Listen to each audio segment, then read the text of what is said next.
Starting. Hey guys, it's me. Um, okay. I'm not gonna lie. Chippy gave me a 3, 2, 1 the moment she heard me speak. I wasn't expected to be here right now. Anyway, hey guys. So I'm Frosto. If you don't know this already, a lot of you guys are not new. A lot of you guys are new. So just thought I'd introduce myself. But I just kind of wanted to hop on here before everything and say thank you because um this really would not be possible without you. As cheesy and corny as that sounds, whether you're just a viewer and are watching and you support me or support any of the creators playing, or if you're just one of the creators who are joining us today, I really appreciate you guys for being a part of this. Um, we really have gone a long way, and I know I tweet about it quite a bit, and I could yap about it all day. I really could. This is something I'm passionate about. But again, I do want to say thank you to everyone um, for joining. It's crazy too because like listen, I look up to a lot of these guys. I'm not gonna say names. I'm not gonna put myself out here, but I do look up to a lot of these people. So it's really cool to see and have everyone here. I just hope everybody has fun, whether you're playing, whether you're watching. I hope productions obviously has a good time, and the casters love casting and do everything they do great because they do it so much better than me. That being said, I do want to thank them all for being here. Not just the viewers and the creators, but also production for casting or observing or making the stream package or there's so much you have to do when running some of these events and it's great for it's it makes me very happy to have these people here and so I do want to thank I'm going to go down the list. Actually, I have them right here. I was about to make the tweet. um Obviously our production, our casters. I want to say thank you to Sam and Zobi and Echo, who will be here later in the week. Obviously, our observers, Omi and Rich That, my goats. Some of the more back end production, like Chippy and Rare Adam. My goat, Adam. He can't get me out of iron, though. Um, we'll work on it. Obviously, Heejin's like, I'm in the number one Heejin Glazer, like ever, maybe. But big thanks to Heejin, and obviously just even more back end Neo for helping me just get everything together. Um, all the teams making sure everything is good, the Discord, and then Jonathan. Great ups to Jonathan for also getting this all set up, the Discord, everything. Because being a teacher and trying to run these is hard. Um, that being said, you guys are not here to hear me yap. You guys are here to watch some great Valorant. So I'll let you guys be. But one last time, thank you so much for being here, everyone, and for kind of just letting me do what I love. So that's really all to me. Here's your casters, and please enjoy the event. I hope you guys do. Thank you for that, Frausto, and welcome everyone to the QoR Frausto Creator Cup 5. My name is Sam Tonks. Joining me is Zobi. And Zobi, we have a phenomenal evening ahead of us, right? 3 best of ones with some of the greatest creators inside of Valorant, ready to show up, ready to get into the playoffs, ready to punch that ticket to the LAN event going on in Vegas. This is a spectacular night and a great way to spend an evening, in my opinion. No, for sure, right? Frosto was saying, like, we hope everyone has fun. I'm sure we're going to have fun casting these amazing creators. And they're creators we've seen around this space, diving into the competitive pool time and time again. And I'm curious to see who's going to pull it out for all the stakes here yet again. And I mean, just again, the community coming together to put on events like this is huge, right? Frosto being a core creator supported by this organization who is helping make this Creator Cup possible. So thank you again to Core Gaming for supporting gaming communities across North America. They just dropped their new roster, which kind of goated, could make an Ascension run. I can see it. They also got Fire merch, Fire podcast, Ooh. James Lucky posted like what's an underrated gaming org, right? And then Core fits that bill. No, 100%. I mean, we're looking at how much they're supporting this event. We're looking and seeing the potential of what could be coming out of these events as well. And Core is just right behind it all of the way. And so with that being said, right, we do have games ahead of us to look at and to look forward to. So let's go ahead and dip in to the group stage and see what exactly teams are going to be playing out tonight, including the one that we're going to be watching first on stream. And so here they all are. We got Creators, Door, we got Team Fury Pie, Asians and Ash, Small PP Gang for Group A. Zoe, these names, right? We don't get to say these very often. I was We don't about get to say, you know, only in creator cups, but this is not the only group. Again, it is 4 groups of 4 teams. It's going to be GSL. Just again, top 2 teams from each group qualifying to those playoffs. So you get like a little bit of chance to get comfortable with your squad, and then it's like do or die in that lower bracket, right? So with that, we can probably jump to our next group. But aside from that, you talked about it. What teams are we going to be talking about first? Because I'm excited, right? Group stage. I'm glad we're actually broadcasting the group stage because then we get more light on these amazing creators. Yeah, exactly. And in fact, here we are. This is going to be our first team for the evening in Group B. Chrome's Crash Outs versus Team Freak Bob. That's what we're going to be watching. And then also on the other end, we have Divine and One Cell going up against each other on top of that. So the big thing to remember here, Zobi, best of 1 series. So you get that little bit of time, but they're good. But the good news is, like you said, there is a lower bracket. So if you have to make that run, there is that option. It's not doom and gloom just yet. You get that opportunity to gel, to form together, and to get your mind straight and get into that into the qualifier. And we are on the live competitive pool as well. So bless Sam, we don't have to cast a scent. And Fracture is coming back into the pool, which, you know, I've been scrimming that with my collegiate team, and it's quickly becoming like my favorite map. Like I knew I enjoyed it and missed it, but like I'm gonna like, please give us Fracture today kind of vibes. Fracture is that map where if you have the team cohesion and coordination is spectacular. And that's not even to mention the brand new agent of Tejo and how they have been impacting that map and the synergy that you get from an agent that has been super popular with Fracture, Breach, right? It's so many different looks, so many different ways. In fact, you had the opportunity to see some of the best playing on Fracture the other evening in Challengers, where it was two phenomenal teams, Shopify Rebellion, Shopify Rebellion and Fun Havers versus Fun Havers, and seeing the compositions that they have and seeing just what happens on that map of Fracture. Well, we don't know if we'll get it. I mean, it's best of 1s. People like to go safe down their ban pools. Maybe it'll come out, you know, tomorrow when we get to the best of 3, Sam. I'm holding out hope. But for now, let's talk about these 2 teams, right? We said we got Team Freak. Oh, we have 2 more groups actually first. I lied to you guys. We have to highlight everybody, not just the streamed match. So Group C, coming up first. We got 06, Silly Squad, Retired YNS, and Husnators. I wonder what a Husnator is, Zobi. I'm thinking like husband or something like that, or like I'm getting Riz and Terminating? husbands. Like Yeah, I don't know. I don't know. I'm you know, I may be a zoomer, but that's like too meta for me. Maybe a little bit beyond you. I don't know. All right, let's go ahead and take a look at our final groups though for the evening. When we get to that point, we've got a lot of great teams so far. We've seen a collection of great many of them with 12 at this point. I can do math. Oh my gosh, how are you gonna do this one? Billy Bob's Blabble Red Boldly Blabble. You did. I think you did it right the first time, and then you question yourself, Sam. I know I did. You get big tongue twisters like that, and then you got Team Pa Tua. You gotta do it the actual way. Come on, Sam. You're right. Team Pa Tua. There you go. And then, of course, we have Mina and Poppy stands. And then finally ending with High Ping Demons just announced an international team. I was about to Zobi, say. so a very relevant name to what's going on with their team. And right, John, right, you're not watching. We're not like having multiple accounts for them to play in NA. What do you mean?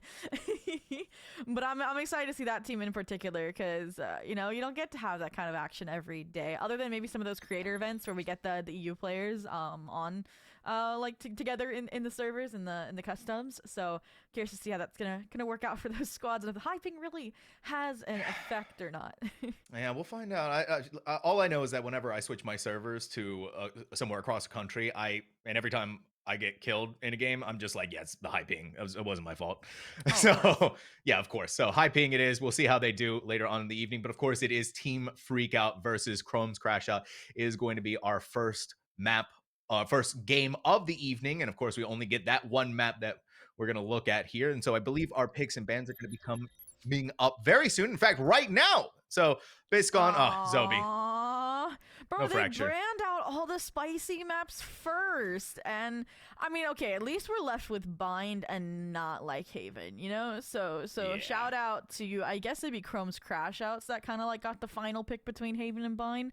So shout out to coach or a captain, I should say, Mizu babe there. But we should probably talk the rosters too, right? For Team Freak Bob, like I said, it's going to be Captain Mizube. We got Lucas, we got Heather, we got Jer Bear TV, and we got Hopeless and we got Chrome's Crash Outs, we got Chrome Cutie, NBD, Wukong, Rainelli, and Windbeater.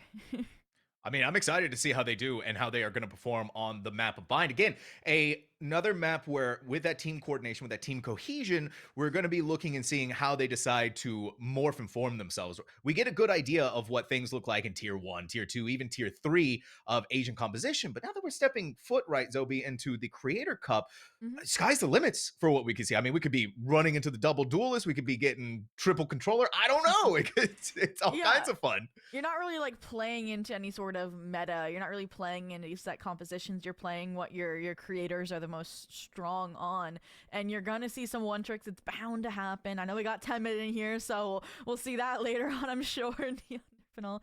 But aside from that, I am curious, and especially on a map like Bind, you talked about Tejo. This is a map where I think they have found to be stronger with how small the sites can be, with how compact the choke points can be, with you can maybe trap some players and teleporters. We haven't seen a kill like that yet. I want you to bait them and then Armageddon them into oblivion. But other than that, I think we have a real strong possibility for double duelist on these maps. You know, get a Raze, get a Reyna going. That's like one of the only maps Reyna is viable even in maybe the tier 2, tier 1 space. I've seen it in Game Changers EMEA, for example, and casted it there. So we'll see who pulls it out.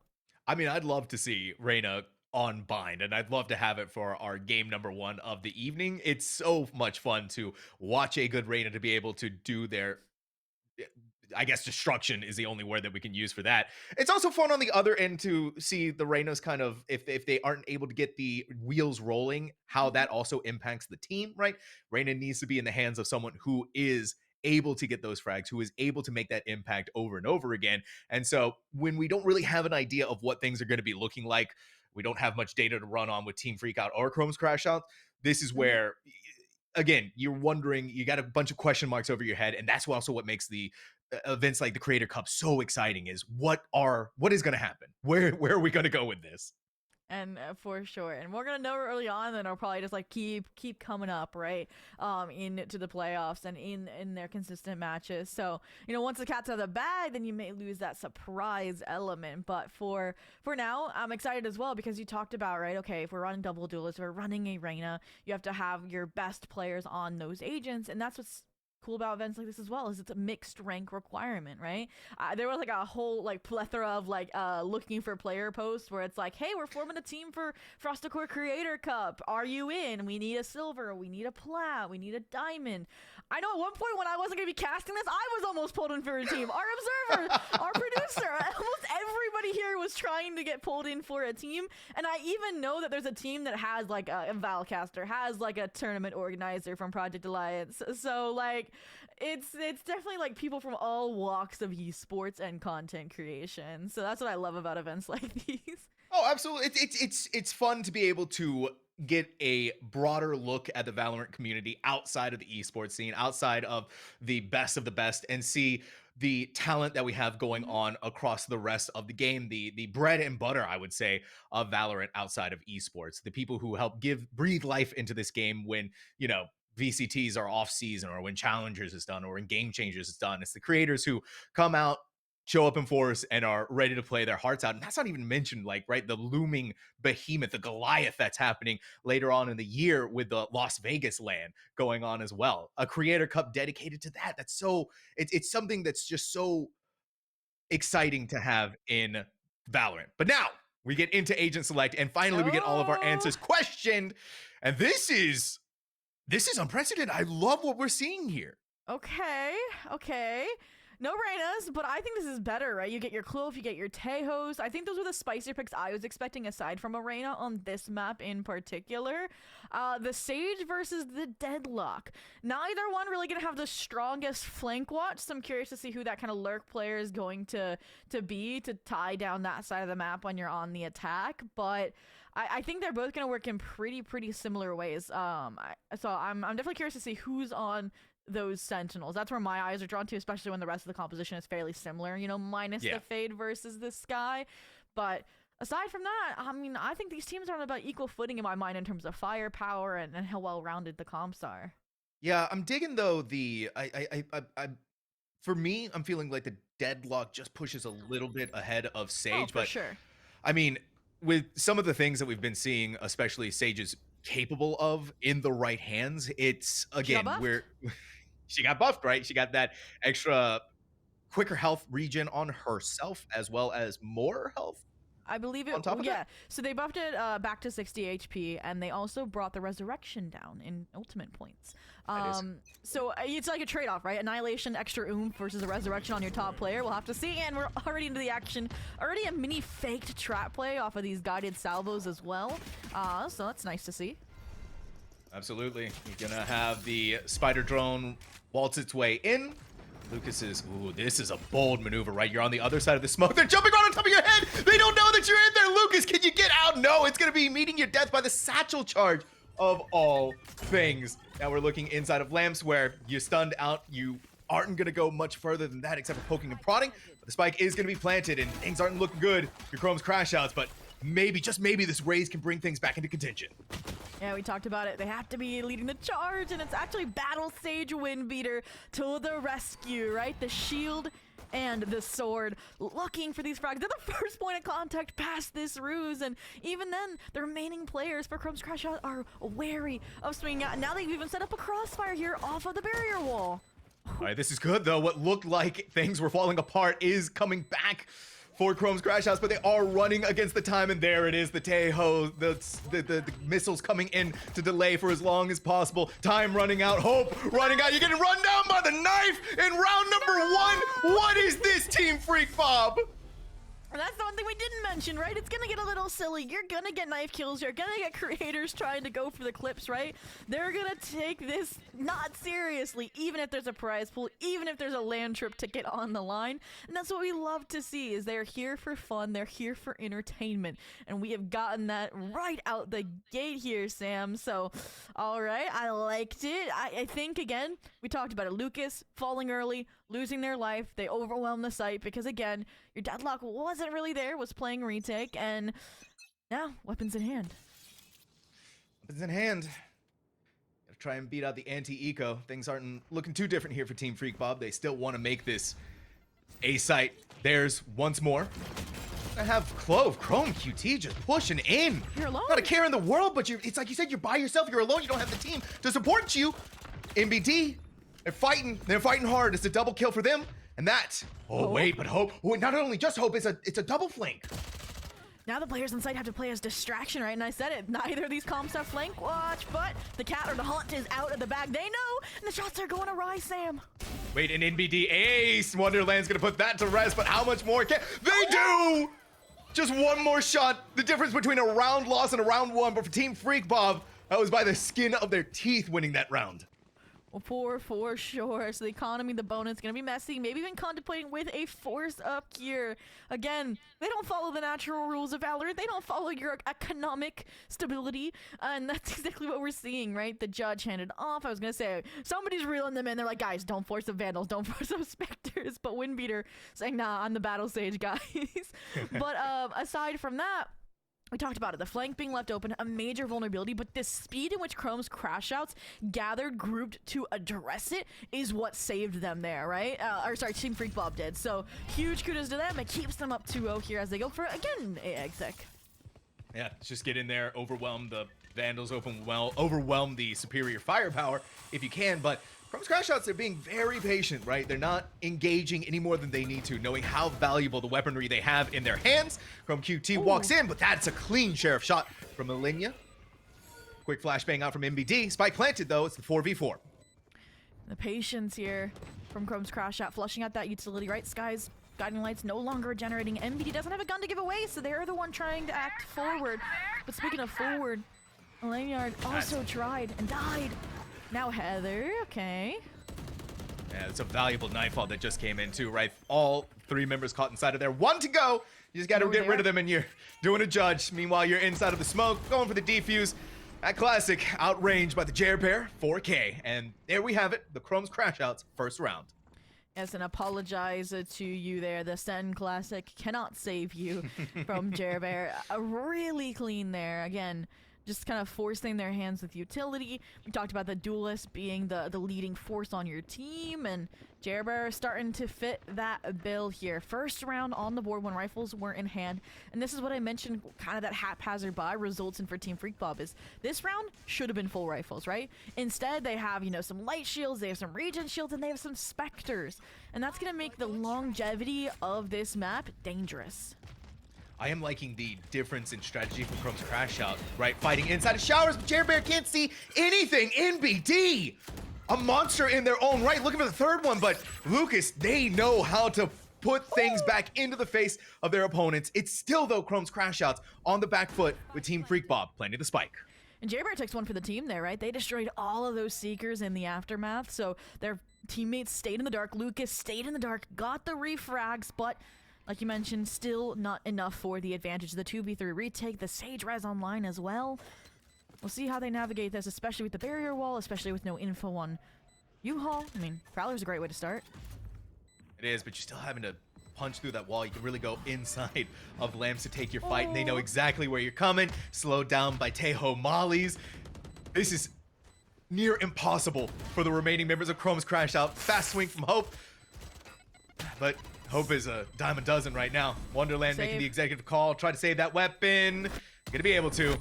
Team Freakbob. It's the third round now. And I don't know what exactly pinged onto a player on Team Freakbob, but that terror trail, right, kind of gave a red herring away from Hikyo's location, no? Like, it just went astray, so the corner didn't get cleared, and I mean, we talked about how impressive those guided salvos were. It felt like Wonderland was doing a good job trying to break it down, still getting the pacing well done, and just losing a singular player there when it was the 2v3. Yeah. You force your hand, you had to save here. This round's gonna be interesting, right? We have the heavy retake ults for Chrome's Crash Out, and the first time they're headed towards the B site from the get-go. Ooh. They marked 4? And you've left Wonderland on an island all by themselves. The rising tide coming to stop them. The only one way that you can go through this is to get out. You've even been seen and suppressed by the spider bot. So Team Freakbob sees this as a prime opening to get in there, but when you walk inside of the smoke, you better be ready for whatever's happening. Jer Bear, it's gone! The showstopper! Disaster all around. I mean, it's just ult after ult. Showstopper dropped. Armageddon almost denies the plant, but it's disrespected. And speaking of disrespect, Wonderland gets triple swung into elbow once the Sage wall breaks, once the res was through, and it's a pseudo flawless after that Clove gets lifted up by Windbeater. So, okay. 1-4, I talked about how the economy was fragile. It has since strengthened tenfold, and they're going to have money to roll in for now. And it's actually going to be Chrome's Crash Out, you know, begging the bank for a loan here, because it's light shields. Yes, you have some rifles, but it's another force up here before this half gets out of hand. But I will say, I think both of these comps attack-sided, so we'll see when they get their time in the spotlight. Yeah, we're definitely seeing some of the issues cropping up for Chrome's Crash Out. Missiles going forth. Hey. Actually, I don't know. Not committed. Okay, they're smoking now. Incoming Baku Hatsu. Wait, this is a fake AF. No? Maybe not. I'm not Tejo shit and Oh, I don't even know where I got that from. I think he was on top of the bar. Spike planted.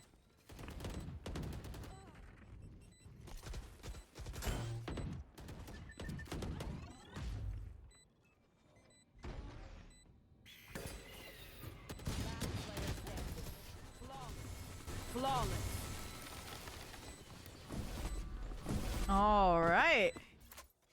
5-1. Flawless round for Team Freak Bob. And I talked about how that was like an all-in for Chrome's Crash Out now, because they are going to have to save this round. And Team Freak Bob doing it without ultimates as well. If they recognize this is an eco, they're probably going to get a confirmed 6. And then they're probably going to convert these ults into a confirmed lead at the half. So I'm starting to see why Team Freak Bob chose Bind over Haven here, Sam. Oh my gosh. I mean, Team Freak Bob is putting on a masterclass performance, right? NBD already has their second ultimate from this sky. You get to go in with that, and with a first blood from Hikyo onto Wonderland, you're wondering where you're going to start going if your Chrome's Crash Out. You're going to have to try and fight back against this site to keep it protected, to keep it safe, but it feels like with Team Freak Bob, everything is precise, everything is mechanical. Bear, I don't think they got downed on the health, but it was just too much weaponry for them to stand up against. Walls are going to go up. Util is going to be dumped. Spike is going to be denied a plant for a second here, but eventually... Oh, no! Wind beater blown up! Flew too close to the sun, tried to disrespect the guided salvos, and what's the voice line? Stand your ground and see what happens? That's what happens. And now they're trying to burst through Hikyo, a kill onto Lucas, making it down to the 1v3 onto Heather, who is going to fall. And I liked the plan there from Chrome Crash Outs, right?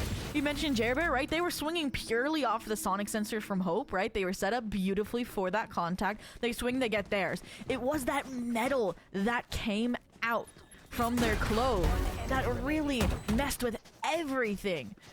So Chrome Cutie, huge there support utility on the entry into site. And I mean, we talked about using those ults. At least they got the showstopper out right on the eco. So we'll see then. Maybe it's going to be a lighter conversion factor here, especially when they have their own ults now online with an Annihilation and not dead yet. But 1 to 6 rifles in hand. Win this round. Maybe it's going to be a close half. Otherwise, it's going to start slipping away. Slipping away. It's a continuous grasp at best.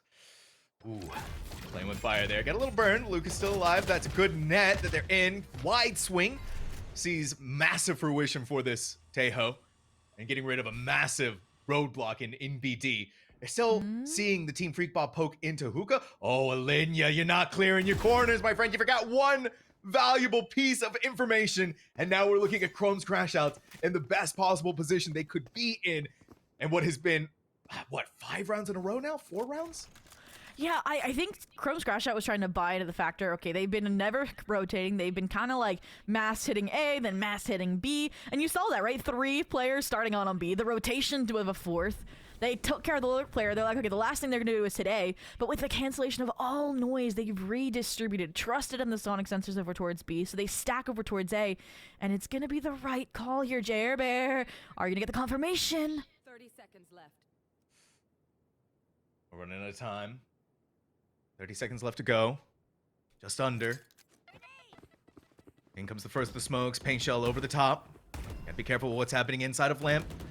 Chrome's Crash Out's gonna regroup. That's a phenomenal pick off by Chrome QT. Look over towards what's happening inside of Lamps.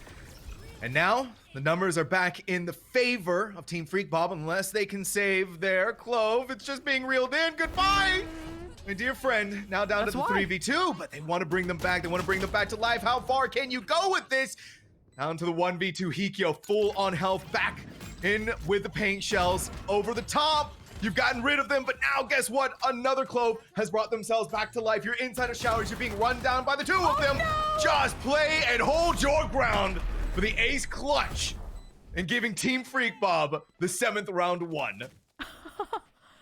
All right, and I'm not gonna say raised if just yet, but insanely done. What an ace, right? We hear the finisher noise, even if it says a ladder. And I mean, just again, the nerve to hold your cool when there is a not dead yet trying to swing your way. We saw both utilized in very different facets from both of these teams, right? One after an annihilation, one when they were trying to fight up against or alongside Jerbear. And the use of the satchels as well, just to delay time in case they did fall. All right, nice.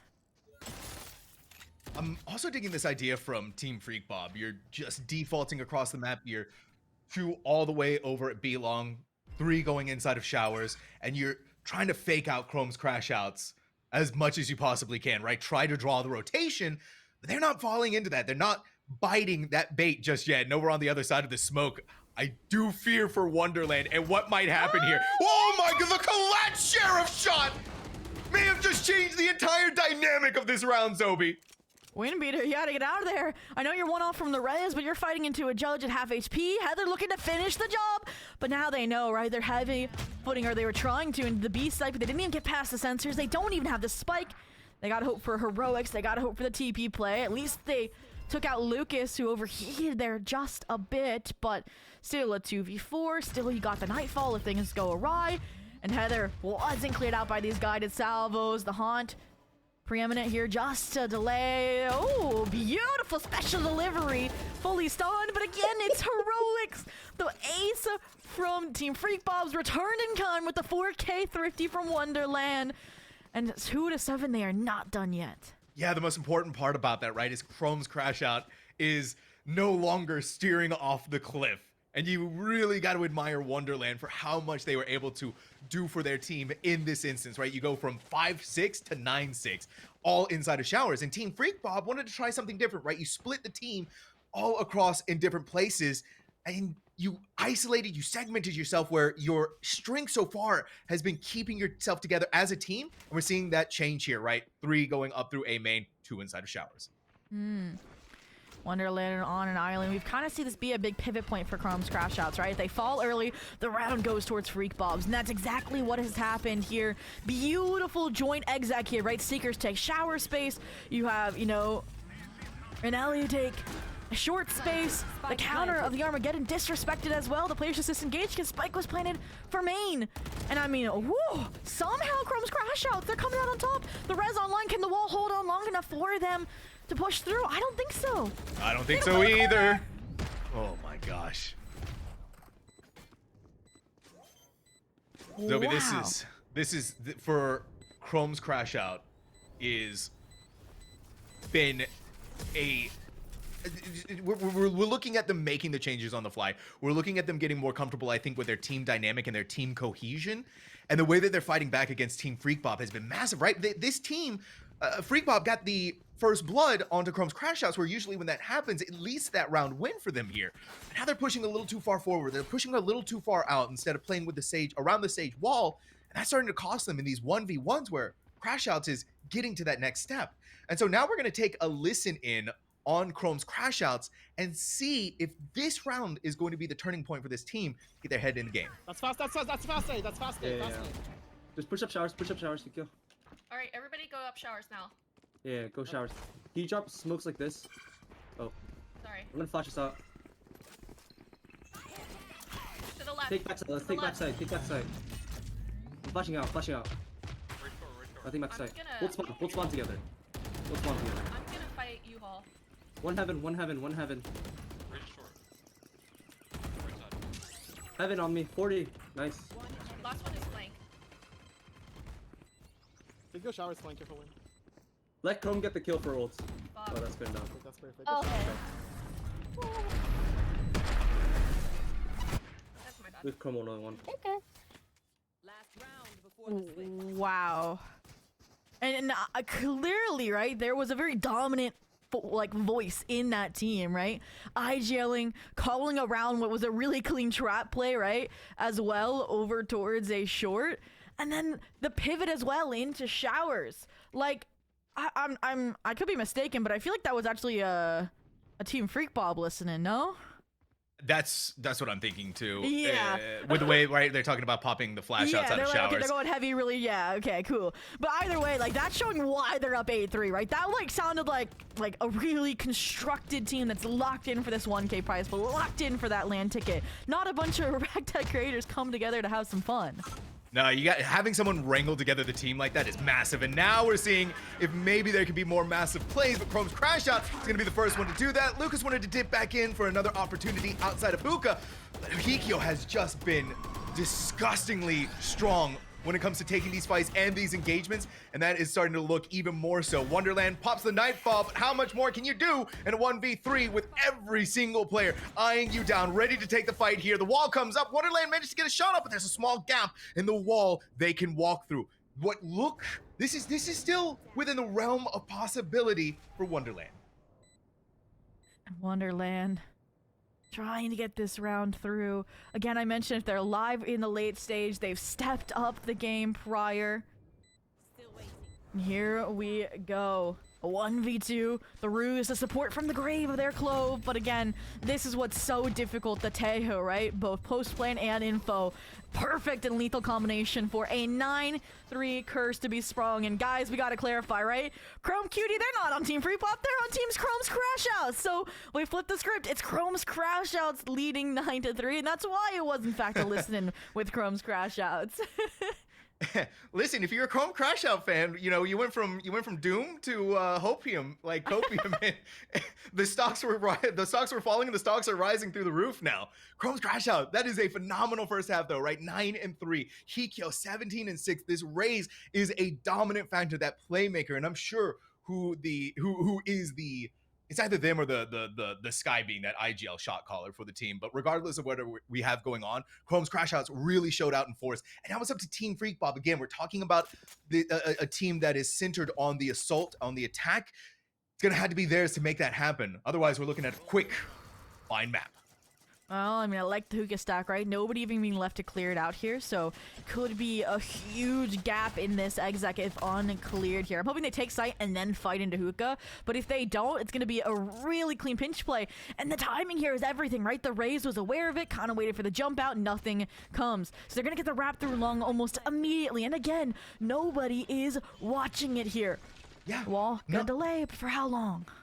It's not a single soul looking at it here. Never mind, Heather, the third eye to see what's going on to make sure that their flank is protected. Right now, Spider Drone is going to go inside, but again, you're not going to capture too much information.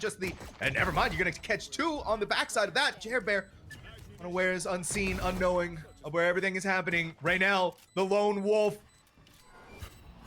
all alone. What can be possible? Seen by the Haunt, now going in. Leaving everything to the hope on what this classic is capable of. But Team Freak Bob pulls ahead in the second pistol round of Bind. That looks like my classic RNG on the right clicks. But oh my goodness, a vein of hope here for Team Freak Bob, right?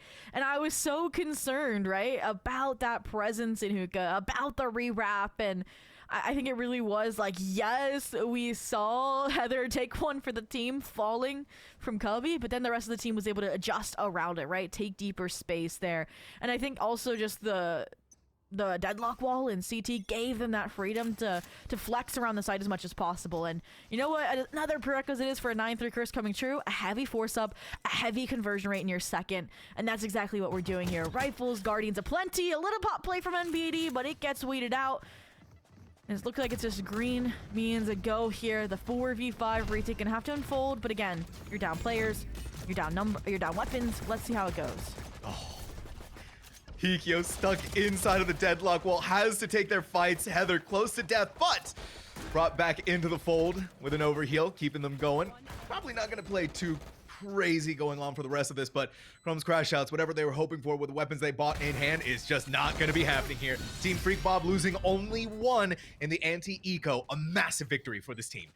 That is huge, because they are going to want to focus on how to convert this third round if they want to stage this grand comeback. And not the worst if they don't, right? There is that lower bracket run, but you want to start the night out with a nice win under your belt. And here we go, the buy coming together here. Not as strong as I was hoping. It does look like they lost the Guardian in that shuffle of weapons, right? Like we saw the Stinger get carried over, so that's a nice bump, it feels like, for Chrome's Crash Outs and their chances of securing double digits right now.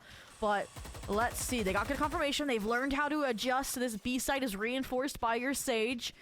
And the only difference here is I think this is going to be a late rotate to A. Look, your deadlock waiting to punish Showers control. This could be just a mass TP play after they find a pick, if they find a pick. Whew, good lord.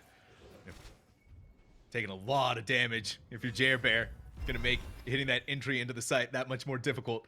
NBD, poking out, trying to go for something crazy on the back end of this. They know that someone was picking up that orb, but wasn't Heather. Now they need to get out with their life intact, 18 HP. But they live to tell the tale, and they get to smile from ear to ear on what they accomplished. But not only that, though, look at what's happening across the map on a site. Oh, Chrome, you got to do it with the Spectre running in playing Ring Around the Rosie with these crates. Gonna go in for another one. That wide swing from Hope was perfect. The weapon upgrade they got from Hikyo was everything. And now it's down to the 2v3. The chip damage was clean. Now been able to connect with the team. And it's all once again down to Wonderland. We've run this storybook ending time and time again, and it's not really gone in their favor. Minus a 34 piece. Spectre gets them off. The haunt for reconfirmation. But the double swing, the flash, it is Chef's kiss. Right now, 3-piece on the round, the fuse, and double digits to follow. All right, Chrome's crash outs. Oh, right now, already Armageddon online. Look forward to seeing how that's going to play out in the next couple of rounds. Team Freak Bob also has Deadlock Ultimate online, so we have Annihilation, we have Armageddon. We have different looks on how both of these teams are going to be able to approach this next round, right? But the thing in the back of your mind, if you're at the very least Team Freak Bob, you took 3 weapons off the board against Chrome's crash out. Whoever you decide to go, hit it hard, hit it fast, and try to overwhelm them with that firepower you know that's on your side, right? You're looking at the full rifle buy-up, whereas Chrome's crash out, we're seeing some Spectres, we're seeing the rifles taken over from the players that survived the previous round. They're gonna have to make do with what they can. Yeah, no, like, for sure, the score does not indicate how close this map has been, and that's going to be huge, I think, them taking those weapons off a line here. I mean, you can already see it, right? Windbeater, the Grimlaw, but they only have a Spectre in hand, not going to be able to punish too much. Jerber aware, this is the best player you would want hookah, right? They can satchel up, they can try to punish. They didn't quite spot out the battle state and the timing! They drop down, no effect, no win, no loss. But the regroup, they're like, okay, let's not test the stage, at least one v X. Let's all just overwhelm, break the wall, neutralize this threat, and re-exec. And not only that, but maybe play with some timing going on around here. Chrome's crash out, reinforcements are coming in, but with how long it's taking Team Freak Bob to execute onto the site itself, I wouldn't be surprised if they decide, yeah, maybe not, right? And you can already see Chrome's crash out. They're pulling away. They're trying to get out in time, but Bear flies in. The Armageddon. Hope gets out in the nick of time. It's across the site, but it does stop Team Freak Bob from getting onto there. NBD caught inside of the net, needs to get themselves out of it. The haunt, not going to catch anybody's eyes for the moment. NBD still has the fight left in them, and you know the Hikyo. You give him a will, you give him a way, but this time it's going to be NBD. Spotlight all over them to show what they're capable of. And Chrome's crash out. Just 2 more rounds to go. And they were vocal in the comms, and now they're vocal in the kill feed. That was insane, right? They thought they had the wrap timing, and NBD just claps back. And Team Freak Bob, right? Like, I think that was a beautiful exit, right? The guided salvos into the satchel in, off the paint shell. But it did feel like the fake out there was a little bit undersold, right? Like, I understand the idea. Okay, break the stage wall, cut noise. You hope it means that they just broke it and ran away. But the Prowler up long is what kept the players fixated on that site. So here we go. 11-5, 1 off a match point. Team Freak Bob. I don't think the economy here is great. That's why they're grouping up. That's why they're deathballing here over towards A short. Yeah, but even look at that already. You're seeing the metal being put in, and that's enough to scare Team Freak Bob. Taking away all ideations of grandeur and what they want to do on executing onto this A site. You have Nightfall. You still have that Annihilation in your back pocket. NBD. But what you may not have in your back pocket, what you may not want in your back pocket, is the NBD flank. They're still going around, but no one. Someone's got to keep an eye on it. Surely someone's going to see this. Hope saw their death coming at them, but they weren't able to react in the nick of time. Now NBD is going to send the Seekers out, and they're hearing all the bullets and all the firepower. So you've done your job. You're just going to back away and maybe play for a different sort of flank. Like, imagine if you're NBD and you didn't see anybody, right? Like, the confusion, or at least the confirmation that they all had to be showers. And even now with NBD sneaking through caves, they basically have it confirmed that all of these players are huddled up in showers. So yeah, funnel your utility, right? Special delivery, slows, everything to keep them at bay. Deny this site control, but they're not going to respect your site control. The 1-for-1 trade. NBD, not again. Lightning strikes twice. Yeah, no one knows that this player is coming. No one has the idea. They've done it once, they're gonna do it again. The good news here, though, is that they hold on to the Nightfall, but now you just gotta get rid of the last little pest of Team Freak Bob, and Chrome's crash outs confidently strides into match and series point. Wow, NBD. If we can, like, voice who we want to interview after this series, like, that is the individual in my mind, right? Like, getting reads on their opponent, crafting plans around it, really clean communication on just their utility usage. They have a 2 KDA on Sky right now. The Seekers have been immaculate on Execs. They're flanking now even on Catastrophic Waste, which again we didn't really get to see from Team Freakbot when they were on the defense, but this is 4 ults. That's why MBD is trying to get ahead of it. No way. The team, they flashed themselves. They flashed themselves. Hikyo! Give me a break, buddy. The double kill. NBD may have fumbled the bag there, but you're more than happy to pick it back up. And now Team Freakbot, right? You had 2 massive ultimates. 2 massive ultimates. The Armageddon and the Showstopper, and those are gone on a pivotal round that you need. Yeah, and I'm surprised that after MBD self-flashes themselves that wasn't more lethal to chances at this round. This is what I love, right? They peek for info. Windbaiter doesn't get punished for that when they're long-range spectering. Now they're here to support right now as well. Guided salvos back online to Wonderland. You know, 1 missile, you're done, dusted, and that Nightfall is going with you for the game. Maybe. Here we go again. They're playing delay. There's 45 seconds left. The TP call, but look who never left. Chrome Cutie, captain, asked to steer the ship into a victory here. We'll see if they play that life. The problem with this Nightfall, right, is not going to catch the important Clove hiding out inside of Lamps. First headshot done. Now only 2 players left alive. No You're going to way. hear Hope coming up. You've got your eyes on both sides of your Chrome QT. Leave behind a smoke. Make sure that you're going to be alive at 11 HP. You just peek out for a second, and Raynell is going to send Team Freakbot packing and giving Chrome's crash out the map win. 13-5 on Bind. A dominant win here. And I don't really remember too much from the listening, right, from the side of Team Freakbot, but again, like, the listening from Team Chrome's crash outs was just so clean, concise, right? They were giving them information they needed. They were clearly listening to the plan at foot, and they were executing it to a T as well. So, I mean, it's too early to call, but I could see this as a deep run team personally in the playoffs. Yeah, I mean, Chrome's crash out, they looked phenomenal, especially MBD, especially Hikyo. Those 2 were playing out of their minds. I mean, Hikyo was down to a 1v3 was it?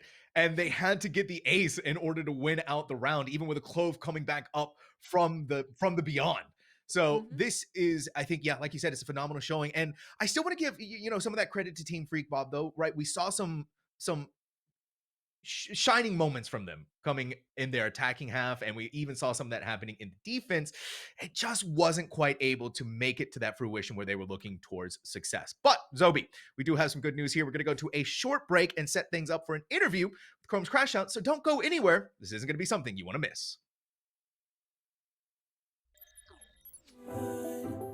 We should just rewind all the time. We should just rewind. I know it's been a while since we talked all through the night. You still got that smile that makes you shine so bright. Even after all this time, you're the one that's on my mind. Maybe it could be a sign that we should just rewind.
What's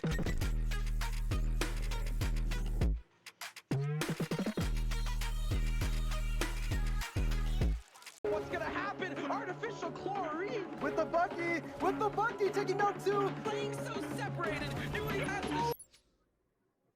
Ooh, we promised an interview, and guess what? We managed to hold true to that. Joining us from Chrome's Crash Outs, we managed to get Denny, aka NBD. Denny, we're gonna start you off with a simple question here, buddy. Get you warmed up for us. But how are you feeling right now? How is the Creator Cup going, and how do you feel coming off the back of that massive victory on Bind? I mean, my heart's racing, bro. I didn't realize we'd win so big. We've been playing a lot. We've been building up the chemistry, and it looks like it paid off. Wow, wow. And I'm glad you mentioned that you guys have been playing. You've been, like getting that chemistry building, because your comms and your listenings were clean, all right? Like you were like the most vocal player, and we got to see that round where like you reacted like to the Raze ult like Nightfall thing, A short, and then went like heavy showers. So you clearly were like calling the shots and communicating. So how serious is your squad taking this, do you think, on like a scale from like 1 to 10? Because it looks like y'all taking it real serious. I mean, we're only taking it seriously because we got promised by our team captain that she's booking us an Airbnb if we win. Oh, for the LAN? Hey, I'm throwing it out on the stream to hold her true for her words. So yeah. I'm guessing that's for the LAN, right? Since winner gets a LAN ticket. Yeah, okay. Exactly. I'm excited for that. Me too. We're ready for Vegas. We're ready for the clubs. Hey, we don't want to put a lot of pressure on you, Denny. We don't want to put a lot of pressure on Chrome's Crash Out, but we did say during stream, right, that you guys are the ones to look at right now. This is a phenomenal team coordination that we have going on. And so you said that you've been playing, right? You said that you've been working together. You've been getting that team cohesion. Yeah. How has that been going though on the back end? Like, obviously it's working well here in front of us, but what did it take to get to that level? So we tried a different couple strategies. In the beginning, we tried running, meta comps. We just tried abusing agents. But we kind of realized with how little time we have to actually like adjust to the agents, we'd rather just go with comfort picks and just get everyone really comfortable and just confident. So that's how we played today. If you can see, like we just kind of ran down everything because I think the confidence is like the most important thing, especially whoever aims better wins. So I guess that's us today. Okay. And you talked about like what happened, right, in terms of like working things out once the team had formed. But let's take a few steps back, right? Because like there was like looking for player posts up to like a day or two ago, but you guys said you got the work in. So how did this team form with like Chrome as the captain and recruiting all of you to make such a killer squad? I can't speak for the other people, but she just posted like, I need some people for this team. I was like, bet. And so I DM'd her, and then we started trials a couple days ago. It was just like we were just running 5 stacks in comp, seeing how different players fit with each other. And then Chrome figured out like like that whole point system with the team, who we needed as our last player, because everyone that trialed was like Ascendant plus. So so like down to like the last 4 players, we got our 4 players who are like diamond plus, and then we just needed someone like around the gold silver level, and that's who we got 2 days ago, which is Wind. And then we've just been spamming comms. Wow, they did PMs. insane. They did. Like knowing that, like Yeah. wow. Yeah. So yeah, that's kind of how it formed.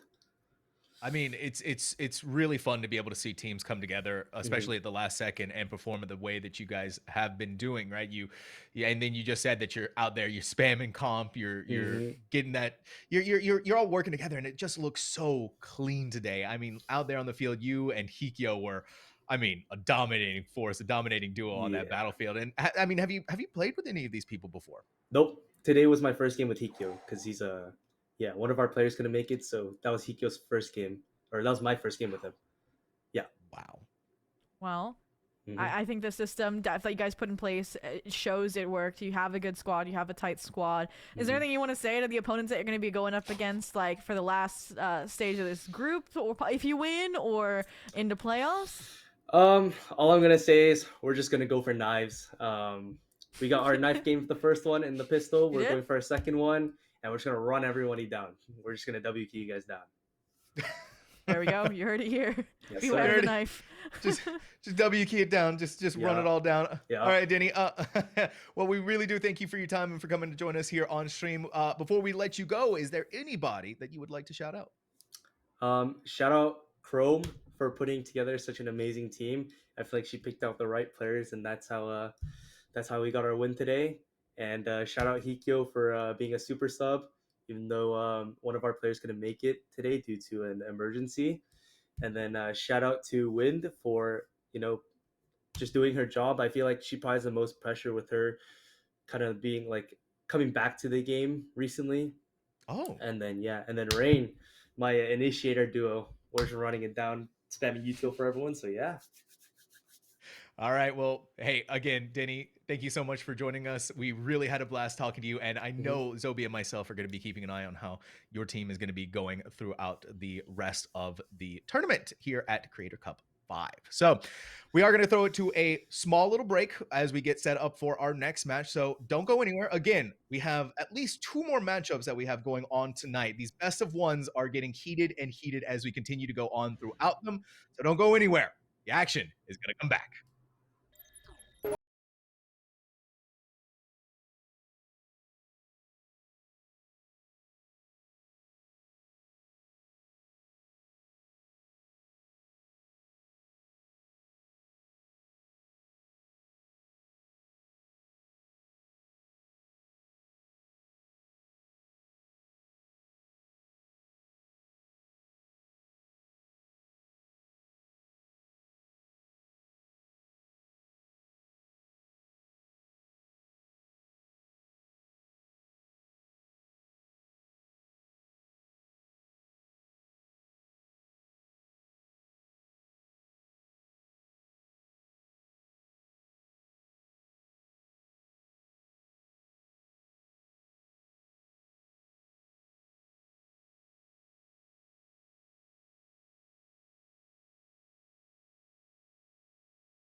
What's gonna happen?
What's gonna happen? Artificial.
What's gonna happen? Artificial.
What's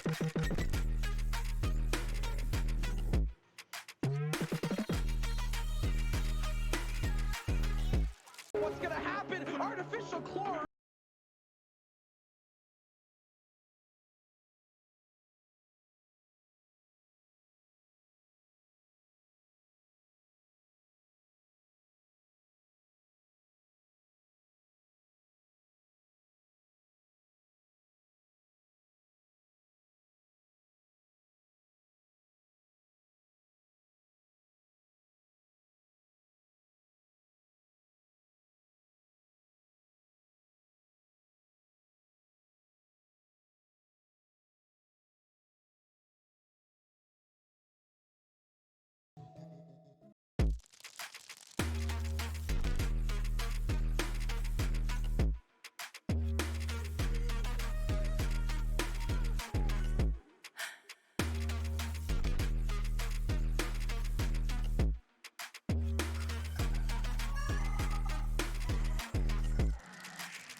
What's gonna happen?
Thank you all so much for being patient with us on that little bit of an extended break, but we are back with the QoR Frausto Creator Cup 5. My name is Sam Tonks. Joining me yet again is going to be the phenomenal Zobi.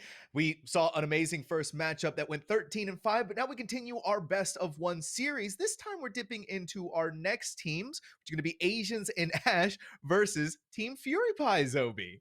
Yeah, and we're pretty acquainted with I think one of these teams in particular is Asians, and Ash, has players like Austin or Milk T-Boars, players like Iron Man Fan, which I know from the GC space, and even Team Fury Pie as well has some familiar names. Mainly in my mind, it's going to be Sia. I'm excited to see how they do with this squad.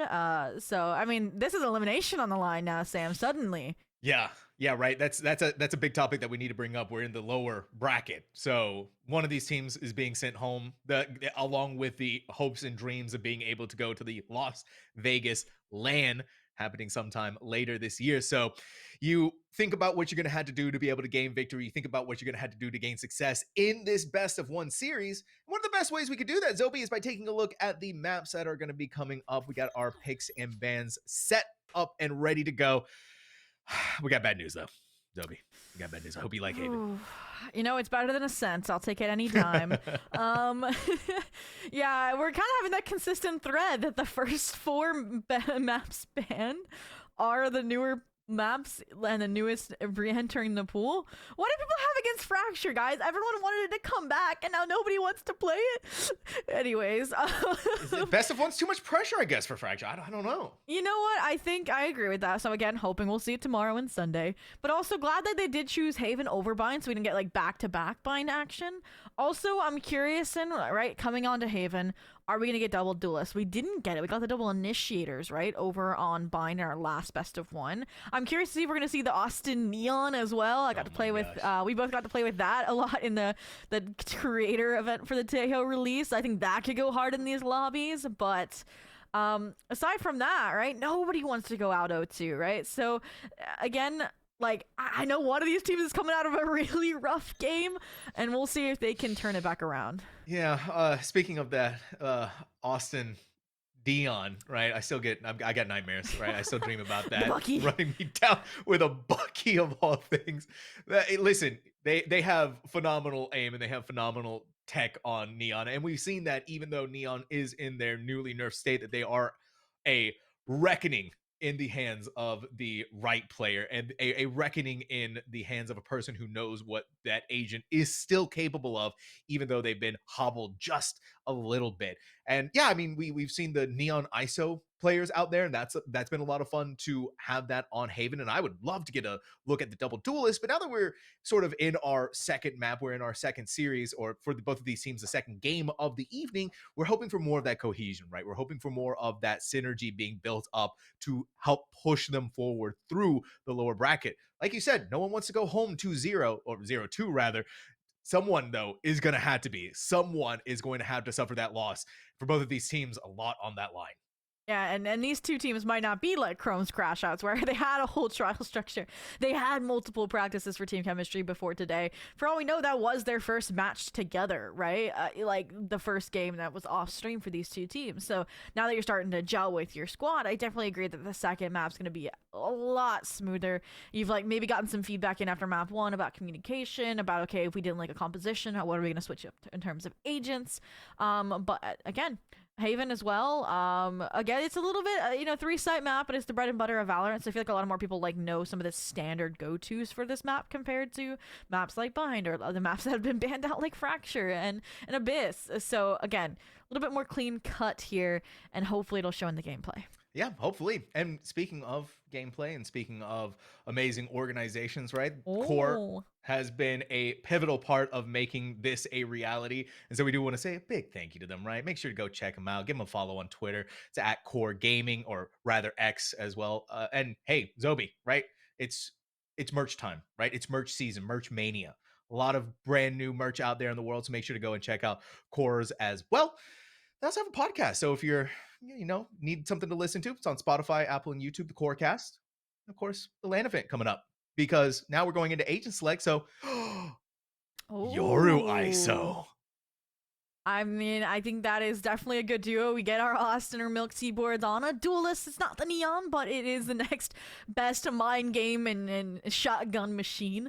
And then we also get the Reyna for Sia, which is actually, we've seen that before too, I'm not gonna lie to you. So we do get both double duelists. We get the Reyna. I think the initiator picks are what are interesting here, right? The Sky for Jessica compared to that Sova for Satella, but I'm curious how that's gonna work out. Our Reyna disappeared, Zobi. Oh no. Our Reyna turned into a Sova. Okay, well, you know what? We got jebaited, and I'm devastated because Sia on the Reyna would have cooked. But I did say that the initiator pick were questionable, so this makes it a little bit clearer, you know? It's an easier pill to swallow instead of having the sure. solo Sky by themselves. You get the Sova, and you also get the flashes, which this team was desperately needing, and something a little bit more off the back end. That, but it's still Team Fury Pie. Full force, full scales ahead towards this A site. Down there as quick as you can. That recon bolt seeing so much. The vision given over. But my word, Satella and Cora are going to fight with a fury and brimstone to make this A site as bloody as it possibly can be. Spike is down, but it's not planted just yet. That was a great entry attempt from Yuno, but it shut down. The 2-on-2 unfolds. The right clicks from Moss. It's not a shotgun, but it's going to pack the same kind of punch, especially when you're reloading. Jessica Pinch somehow still alive because of the whips. Reload, Sophie. Yeah, they do. Oh my goodness. And I mean, the first round's gonna go the way of Asians and Ash. Insanely done there. I think it was the players out of short, right, that had a huge showing. Trying to clear out the back site, but the immediate funnel as well. And I think that's something that's different, right? Like, in that kind of situation, right? Like, in pro play, you're not gonna have that, right? They're just gonna disengage, play retake, because you're clearly getting overwhelmed by a fast A hit, but those players sticking around, I think, is what allowed them to have that easy of a retake, right? The hesitancy on the plant. Oz deposits himself into the site. Bring on the Rosie, you get yourself a pistol. And Oz still has that movement tech, right? They're not playing Neon, but jumping around on the Yoru. You only got that level of insane gameplay from someone who is as comfortable on the roll as they are. Now we're looking at a B-site hit. Most of the team is working their way in towards this site, but the smokes aren't up, and so it's clear engagement for Satella to land the double kill with the Guardian over on the other end. Finally, the team's going to come through, but now you're down to only 3 remaining. You're not going to go on that B. Os, you're dipping out. You got the Outlaw, but are you going to clear the corner right behind you? You do get a shot for your troubles, but you manage to gate crash to safety in time, where Team Fury Pie is still struggling to decide where to go. I ought to say, this would be spicy. A lurking Sova, Sia, trying to pave the way over towards Garage, but, I mean, tucked away. Still have that ISO in Garage window, who had a second Outlaw in the arsenal for this squad, and they are not done bobbing for apples just yet. They got their eyes on a ripe one. And the stress. Oh no, it's Jessica first. Poor Jessica. They saw the first shot whizzing past them, but the second shot landed right on the mark. And remember, that Outlaw, deadly, especially if you don't have any shields or light shields. Now it's Amzel in distress, and I don't think that could be any more of an appropriate name. You're fighting the full fury of Asians and Ash, an entire team, but you still managed to land the headshot on Corso, and your dying grasp, you bring one along with you. Asians and Ash do move forward, though, in the anti-eco. And this is definitely how you want to get the ball rolling if you're Asians and Ash after what was a difficult round 1 group stage loss. Keeping that many players alive, I mean, all 5 as well, keeps this pretty hefty buy. And it looks like it wasn't a double Outlaw. It was maybe a handoff after the gate crash because Os was so low HP. But regardless, it's back in rightful hands. It's going for the aggressive A side lean. Looks like we're going to have a lot of pressure for this Killjoy on the C site. First, that's what it looked like. Now they just suddenly dipped. Okay, they're putting up their defenses. They're still going C. Yeah, still going C, right? They have the turret inside of Garage. Catch any pesky individuals wanting to walk inside of there. And 3 on this C-long approach. KJ is going to have a lot of work on themselves in order to protect this site. But with the way that the utility is set up, hopefully not taken out by the shock darts from Sia, gives them enough wiggle room to work with here.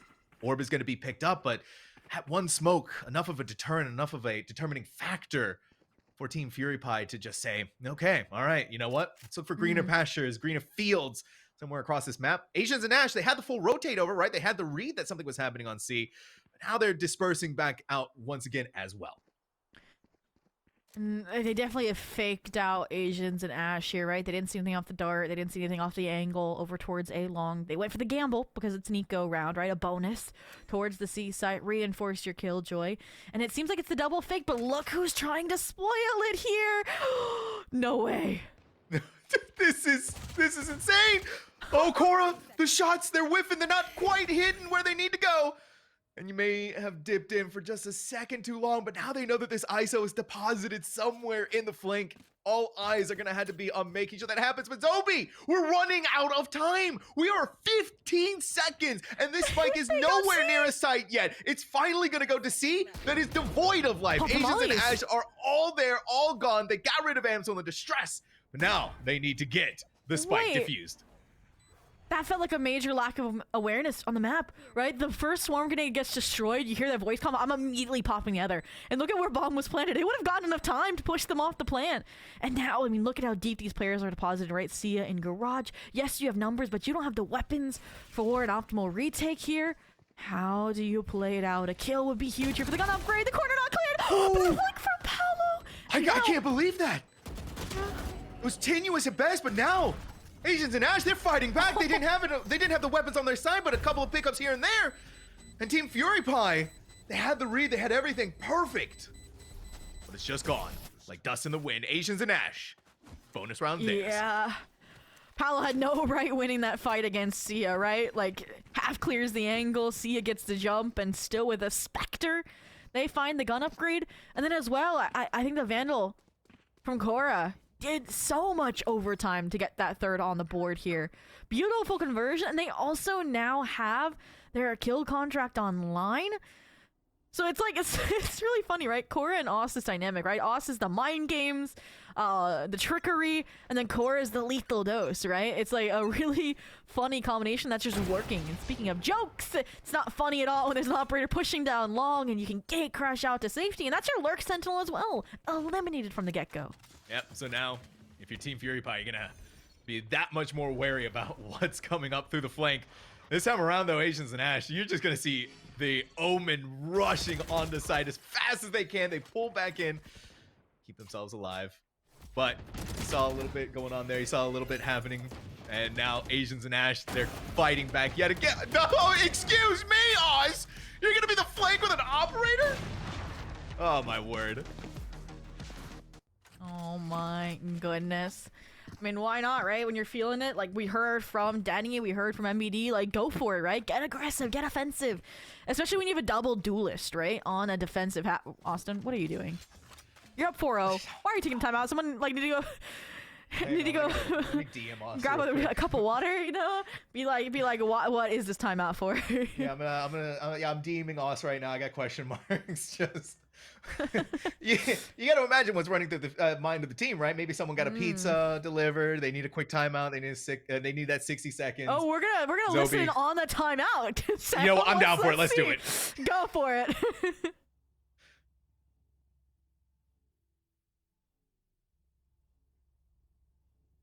Cora's back. Cora, we're in an actual timeout. Oh shit. We timed out so you could run. Oh. Yeah. And anyway, P10, one of our players needs to go get fucking food. Okay. Like, Okay. I'm gonna be short with this. Pure.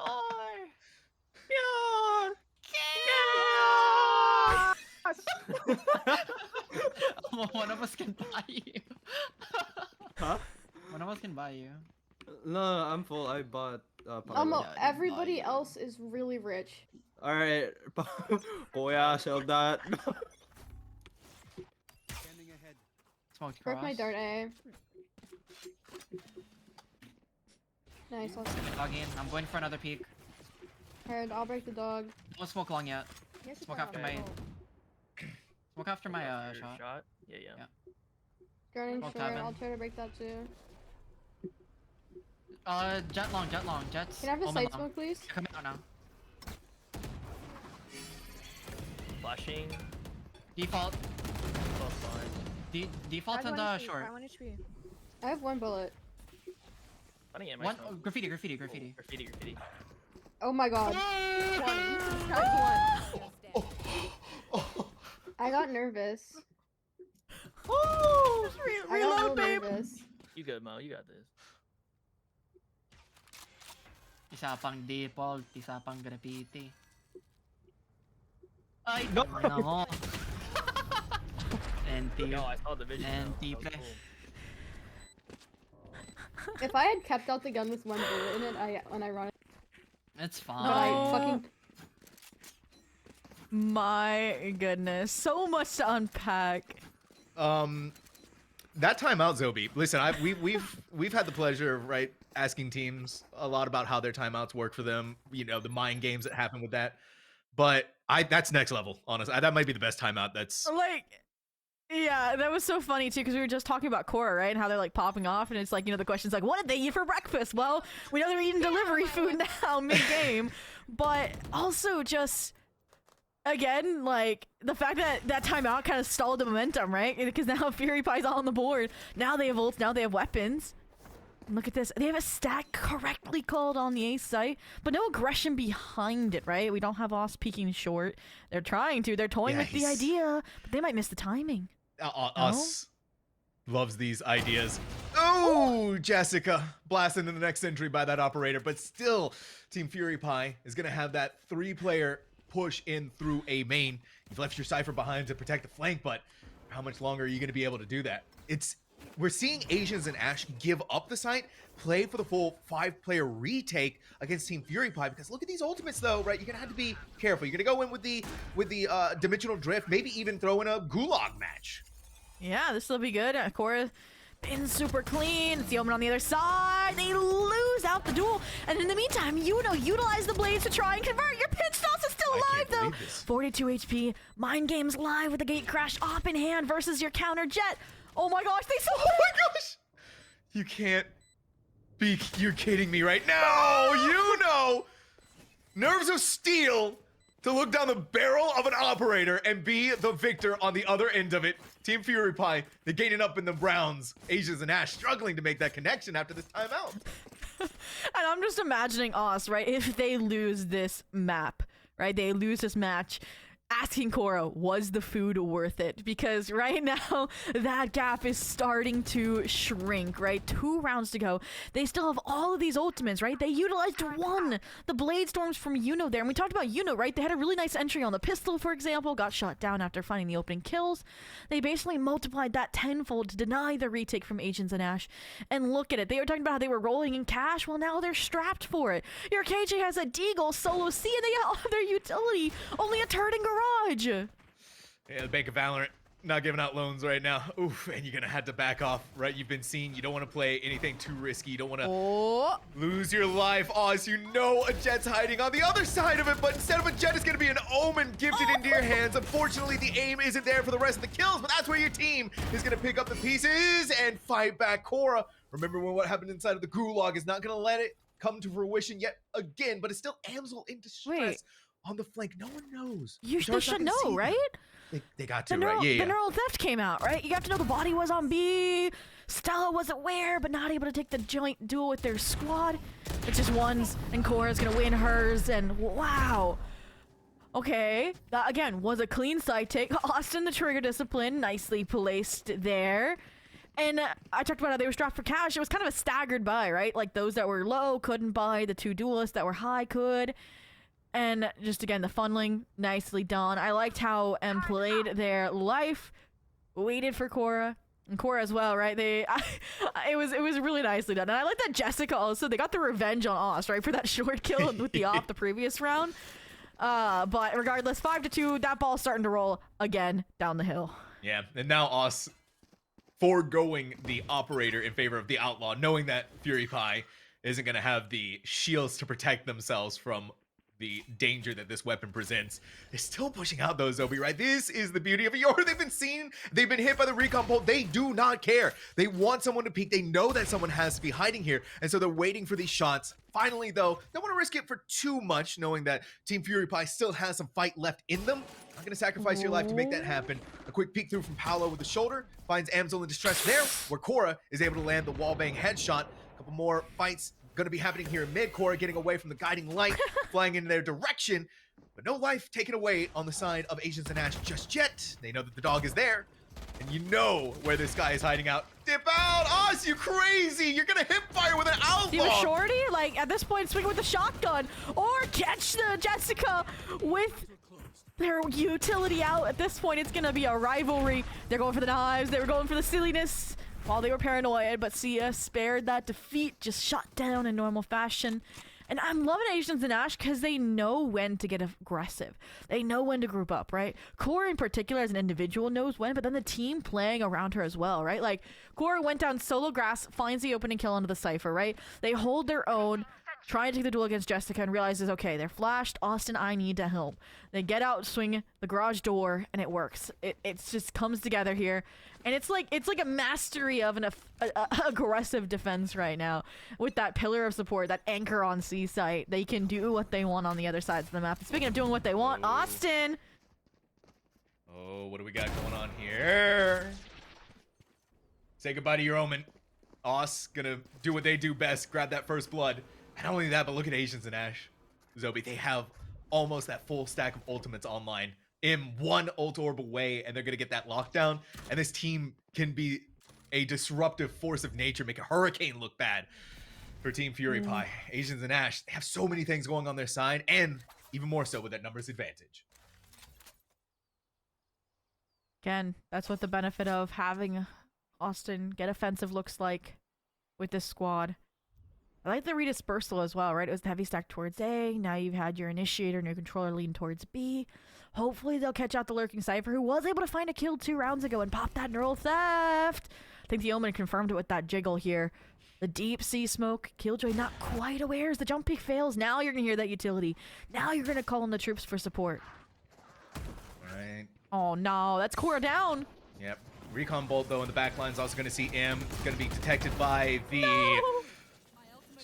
alarm bot, but still, it's, you know, having that fight to give something towards this team. The numbers are evened out, but M is going to dance around inside of the Omen smoke. They're feeling dicey with it, but as it dissipates, you're going to be met on the other end of so many angry players. A Team Fury Pie who's not done yet. And 2 things there. 1, Asians and Ash, you got 5 ults online. You've had them for a hot sec. I want to see them utilized, right? Particularly, there's 25 seconds left on the clock, right? I'd be popping that Killjoy lockdown backside. I don't care, right? Like, even if they have the Sovolt, it would counter it. And second, they got to learn how to handle the Amzel and Distress Lurk. So let's take a listen in with Team Fury Pie to see how they set that up and how they're staging this comeback towards a 6-6. Alright. Let him push out of C yet. No one push out of B. Okay, I'm leaving you, Cypher. Okay, yeah, go for it. You're good. I mean, peeking front C.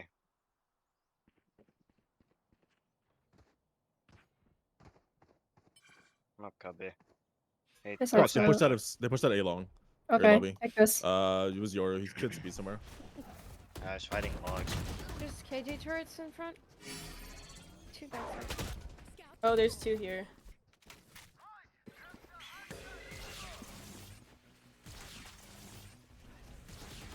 That still gets you, no shot.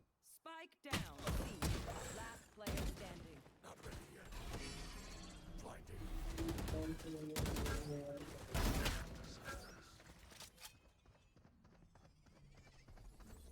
Front C.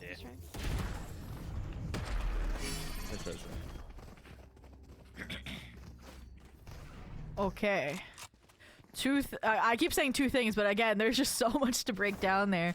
First, we talked about how you can't let the energy of the loss from round 1 carry over. And we saw the comms difference, the energy, the vibes difference between the 2 listen-ins, right? With Asians and Ash versus Team Fury Pie.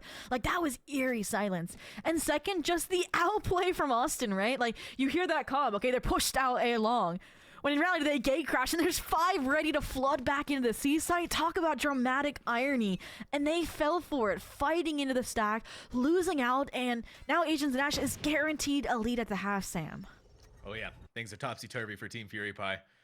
right? And you're seeing them try different approaches. The slow push in through mid with Yuno. You're gonna have to be careful because guess what? Oh, that's not bad though. That's a good start. Oh, but Jessica! us, the great equalizer, every single time that outlaw in their hands is a. You gotta watch out for it. That's all we gotta say about that. Now another opportunity here with the spike at their feet. How bold does Oz feel right now to take these fights? How crazy do they want to go with this? Not too crazy, it seems, right? You have the advantage in your favor. Oh, Oz, you're impatient. They just wanted to go for it, right? They had the aim down almost for it, but Omen just a little bit more on the ball. Cora. Next up on the line of defense. They're trying to set a little bit of an A-fake with this Omen, right? Especially if you send a smoke towards the site. Cora, though, gonna take out that deposited player. Drone clears out the rest of the space. Your Killjoy did disengage from C, but you got retake ults for this site, right? You got Killjoy lockdown, you got the kill contract. I'd be popping the mollies prematurely here just for that extra chip damage. There they go. One at least pops to splinter the players. Does not deny the plant, but Yuno here too often the Blades wants to get aggressive. I like the idea of this, but that jump peek is going to spot them out, force them away. And like you said, here it is. ISO ult. Well, didn't grab Yuno. I thought it would, but looks like it may have just been off the ball a little bit. Small adjustments here and there, though. Core not losing out this time inside of the gulag, but it's still Sia alive. They have an outlaw. They have the Hunter's Fury. No way. What a brilliant shot. Now one more to go. The determining factor. You've landed the first. Now that brings Core down to basically nothing. You pop the Hunter's Fury, and you start going to town. Hello? Oh, okay. All right. That's a little bit of a different fashion. You're waiting for the right opportunity here. You take the wide swing with the Sheriff. And just like that, you're right. The round in Asians and Ash's blood. Wow, wow, wow. And that's that experience for Sia shining through, right? I doubted the use, right, of the Hunter's Fury, or I should say lack thereof, against the lockdown, right? But they use it for the clutch after pinging them down with the Outlaw. That was nice. It's right, the best of both worlds, right? You can get them done in one shot. You're keeping them off the spike. Core there. I think their hopes was to grab the Sova, right? Because then that's all their post-playing utility offline. And just the fact that they do end up finding the Cypher who went for the plant. A little bit ill-fated, but 7-4 now, a chance at a 7-5. A really creative grass push. We haven't seen this in a hot minute. And Stella, they're ping-ponging off of her as well. They're gonna get a perfect crunch here and there. It's the Bucky we know and love, Sam. Oh, my word. Thankfully, though, the Bucky only grabs that one. I saw a vision of World Zobi where that got a lot more disastrous than it should have. But it's still Cora in the backline. They have that double tag active. The first bullet goes to the shield. They get the kill, brings it right back up to take on another fight. Satella alone by themselves on the site. The reinforcements taking a little bit of time to get there. Cora still in the back line, still on that flank. So here's the pinch coming in. If you're Team Fury Pie, you are surrounded on all sides. Everyone coming in all directions, including Cora themselves. It took a little bit of time to get that last one. They're No still way. alive. Wait a minute. 21 HP, but the Odin spray, the spray and pray. Prayers come true for Asians and Ash, 8-4. Wow, wow, wow. The back-to-back Odin, right? Bought last round, bought this round, finally gets its clutch. And Cora, they knew she was there, right? On the flank, and they really didn't do much to address it, right? When it's a 2v3 like that, when you know there's a player flank, especially a player like Cora, where you're like inclined maybe in the back of your mind to believe you could lose that duel, I think the answer is to take CT space, right? And they probably would have overwhelmed that singular Killjoy. And then the remaining two players would have been splintered, right? One heaven, one main. It could have been a really good opportunity, but that ounce of hesitation, sticking around Graffiti, bubbled it down to that 1v1 that went Asians and Ash's way. So 8-4, side swap, we're back, we're reset, pistols and all. Let's see if it's gonna be the fast track to a map win for Asians and Ash, or if Team Fury Pie has some fury in the tank for a re-swing of this game. The thing that scares me about this composition, though, right, for Asians and Ash, this is just built for the attack. This is built towards let's run it down. You can already see the wall is up. They're pushing onto C site to get rid of the Cypher utility, and now this poor Omen is gonna have to try and take this fight. It's a phenomenal job, though, right? You're by yourself. You're going for the reload. We're talking about the Fury Pie. We're talking about the tank. Everything is on full blast. Down to the last player remaining. Wait a minute. It's down to the 1v2. Things is looking like it could have gone in a different direction for Asians and Ash, but no, it is Team Fury Pie's pistol round, all for them. And we said it, that was a must win. And it came out of, yeah, the heroics of their captain, Fury Pie. Nicely done on that C. Early retake, early contest. Kind of didn't give any respect to Asians and Ash when they maybe were expecting it, right? After how successful that first half was. Maybe hoping they shook them a little bit to the core. And that's what you need if you're Team Fury Pie, right? Don't let the vibes, don't let round 1 get to you. Come out strong, come out swinging, and they have no force up from here, from Asians and Ash. I thought you were trying to sell a fake for a second for the KJ, but no, they're actually following it behind it. Maybe they're trying to make it sound so bad that it seems like a fake, when in reality it's just a full-blooded exec. And I mean, I'm gonna say it, I don't think it worked. I am digging this though, right? The Asians and Ash approach towards taking these sides, just press the Oh, W yeah. key and hope for the— oh my god, Oz. All right. Said hope for the best. That's the best. Drop my jaw, pull it back up off the floor, but Jessica's still in the back line. Get rid of the turret, Not get rid of again. Paolo. Not And Oz, again. what are you doing, buddy? You're just jumping all over the place. You're Yoru, for goodness sake. But still, Asians and Ash are falling one by one. The numbers not going well for them. Oz tried to go for the gate crash, tried to go for sneaky Yoru tech. It's not going to be good enough. And Jessica's going to hold. Whoa, Satella! In what world is their classic able to do that, Zobi? Mine doesn't. Mine doesn't either. And I'm guessing those chat messages are everyone freaking out about how close that was. How catastrophic to the economy for Fury Pie that was, right? They scramble, collect the only Bulldog, hand it off to the Anchor Sentinel. But oh my goodness, bro, I'm sorry. Jessica's gonna be see Austin in their nightmares. I swear. It's always Austin and Jessica coming head to head, and usually Austin coming out on top, like the weapon collected. Unfortunate the gate crash was in enemy lines. You know, Sia tracked it down and was like, okay, we're cutting it off at the source, and it worked out for flipping the script, and the high-low setup there enough to get the spike to half to get Amsel in distress to clutch out the round. But whew, all right. They're going for B again. They liked how easy that site was to get. They just have to worry about improving the post plant, and it's already improved. They have better guns. Yeah, not only easy to get right, but the amount of frag potential that you Oh, have no. with it. Oh, Oz, no. you have the clone out in there. You know that was gonna take a fire on that. You know someone at the very least was on the back of it. Here, the K crash was so close to their life being no. ended, but this is Team Fury Pie coming back into fashion and form. We know that they had this in them, but you gotta make sure to clear out the backside. Running into it, Jessica, right into the bullets of him. Look at it here.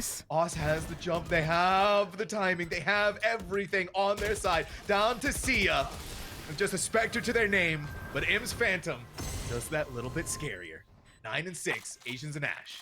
Yeah, and I mean, I like that round a lot because we talked about a lot, we spotlit a lot the two duelists, right? Cora and Austin the first half. But even when they fall, right, or are taken out of the picture, right? Cora overheating, trying to get the refrag off of Austin's gate crash out onto Yuno. She falls, Austin, right, like trying to go C, has to reroute to window, taken out of the fight for a long time in terms of just rotation timing. And who steps up? It's the Killjoy, you know, batting down the hatches, back sight, kind of pivoting beautifully between C and A link off of their Sova, and that's how you hold a clean post plant here when you have weapons in hand. You don't take risks, you play your site, you play the objective, and they're now one off from double digits here. A site deserted. Maybe coming into a retake? You're gonna have to, right? Team Fury Pie was their bonus, but they don't have the weaponry anymore, right? They have sheriffs, they have a mishmash of different things, and so Oz sees this as an opportunity. Quick dimensional drift pop inside of there. Hey guys, everyone, there's no one here, right? We see everything. We have eyes everywhere. And so the second that happens, Oz, you're just gonna just pop out of that real quick and just start taking these fights one after another. You're gonna jump down onto the ground below. Make sure not to die from the fall damage. It's very important. Gravity is not your friend. Hey, remember that. And so now it's down to the 5v4. Team Fury Pie, they're gonna be struggling here. I mean, even if it gets close, right? Pop the lockdown. Your KJ is safe, tucked away long. And that's even a big if, right? Because you still have both of these duelists, right? That one duelist who's been playing aggressive, who's been fragging. And even the Killjoy's a battle Killjoy here, right? 3-piece last round double to cap things off. Now, they don't need the lockdown. They just need their own aim. Tried and true. Double digits here. That was an eco for Team Fury Pie, so grain of salt, but now your room for error is slim, right? You lose this round, your economy's dashed, and so are your chances. Oh my gosh, watching Oz do insane techniques like this on Yoru, just all over the map, and then to cap it off, the Killjoy battle spectacular. And you get to hold on to these valuable ultimates. You get to hold on to that valuable lockdown and even give something over towards maybe the ISO kill contract or the Sova Hunter's Fury. More okay, Oz. Well, you know what? That's cool. That's fine. You know, Omen. unfortunate for them, but here it is, the opportunity for the kill contract. We've seen QoR 1 for 1 now. Let's see if we can make it a little bit better for themselves. Ooh. And now they're up inside of the gulag. That pickoff going to be huge here for Asians and Ash with the spike being planted for long. Team Fury Pie, not looking good. Yeah, 4v2. Deep Killjoy lurk as well to pinch onto these players. It's going to be a triple pinch if Austin is patient, but they want the kills. They're hungry for them. Finds a third. On for the 4-piece. You know, now pinpointed here into CT. The Killjoy has been patient. Finally getting their crowning achievement of a good Sentinel round. Gets the final kill. Gets the 11th for the team. All right. And like I said, this round, like, you can't force. If you do, you're basically handing it off to Asians and Ash if they win, if they get map point. So they're going for the half buy. They're going to have to play for overtime here unless they get a thrifty. But that's the thing. When Asians and Ash were like on off rounds, when they wanted to change something, they had a deep playbook, right? They were getting creative. They were changing things. I haven't really seen that from Team Fury Pie. Like, what I want to see here, and maybe we're actually going to see, is, yeah, push out grass. Get offensive, and they maybe are. Here we go. You know, off the guiding light, perhaps? No, they don't. It's just for info. But it's going to be that clone. The killer of many a player. Will find it out by that. Us. Again, it's this kind of confidence that you get from a duelist who knows what they're doing, who knows how to play this agent. And that flashbang so brilliant here to set QoR up on that headshot. Omen in the backlines. Good opportunity. Oh, but QoR is just next level with that intuition, right? They were planting the spike, but it was just to bait someone out to take that fight inside of Garage. And you're looking at what happens for Sia. Nice. Awesome. Oh! Ots is gonna be giving like QoR the death stare, but QoR giving Sia mercy. And I mean, I gotta highlight again Austin here because not only are they just like W king into sight, right? Being an entry player. But then with their gate crash, they're using it to repivot to be that late garage lurk, right? Because your killjoy was taken out early, right? So you don't have that kind of secondary layer. And that's again coming out of their experience competing in game changes, competing with top level players, just being around in the scene. And I oh my goodness, this is double ops. I take back everything I said, Austin. What are you doing? Yeah, that's it. You know what? Here's how this commentary of this round is gonna go. We're just gonna, yeah, okay, all right. You know, it was close for them. The headshot almost there, but the crosshair, just that little moment off. And again, you have all of these ultimates for Asians and Ash. You are on match and series point. Use everything in the pocket to win it out here. Oz clearing out sewer, doing their due diligence as the Yoru spectacular. All right, now we're finally going to be able to get onto site. Heaven not smoked out. This is going to be dangerous for Yuno, who needs to back away, back off. Finally, it's going to come up. It's down to, here it is, Hunter's Fury. Full power here for Asians and Ash to just run this down. You see the duelists are going in the back line, but you gotta be careful, you gotta clear him so with distress. That may have just pivoted things back into favor. Pop the lockdown. Your Omen Paolo spotted, dealt with in Heaven with that lockdown. You have the Hunter's Fury, but even that's gonna take time to close things out. And yeah, Amazon Distress was following it up. And it's all down to Sia. The 1v2 up in line. Dealt with 13-6. Asians and Ash, their lower bracket run will continue while Team Fury Pie eliminated from the Frausto QoR Creator Cup number 5.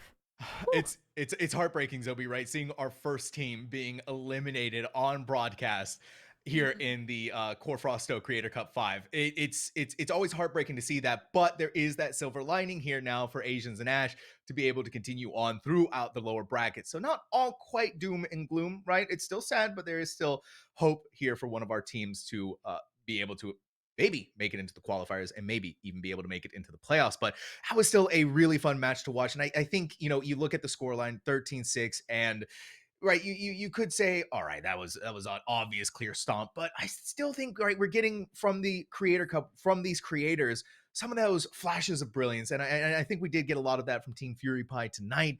But when you have insane players like Oz just jumping all over the place with the classic, it does become just that tiny bit more difficult to deal with.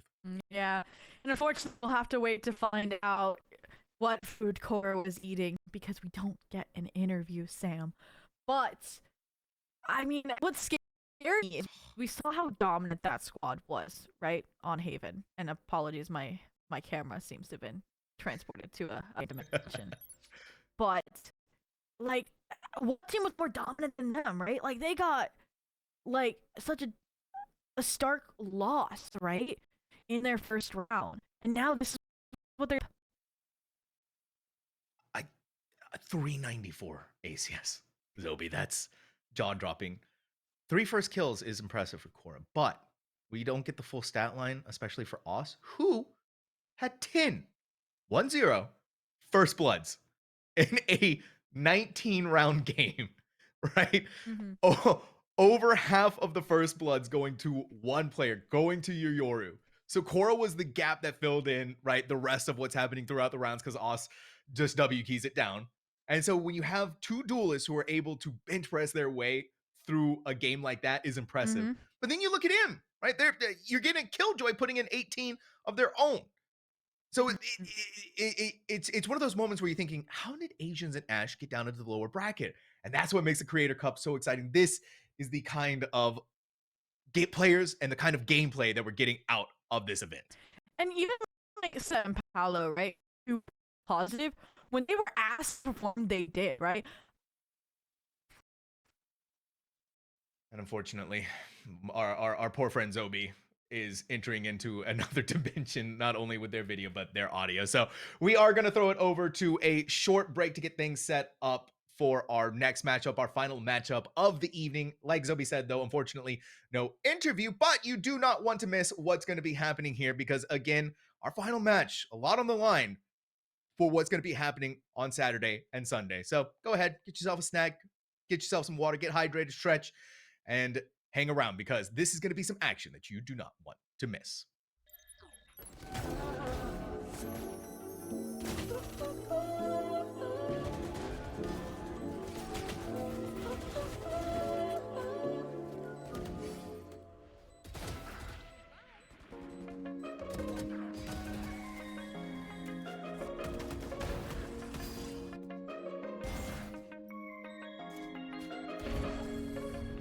I'm so sprung on you.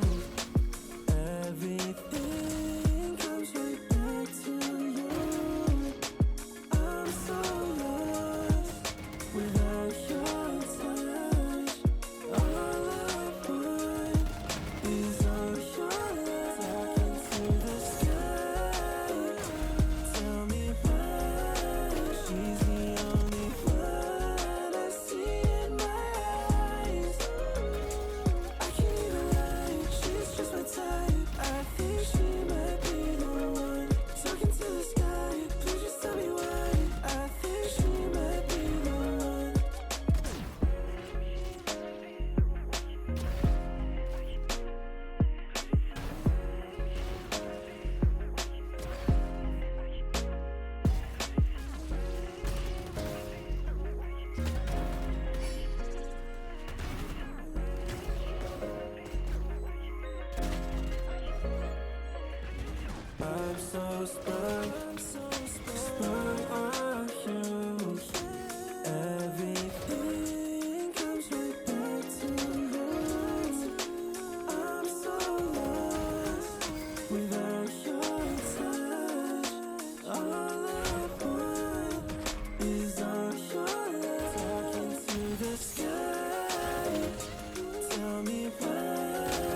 What's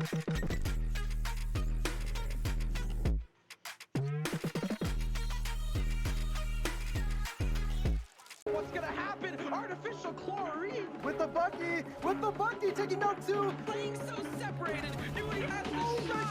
Dashes away through the snow. Damage!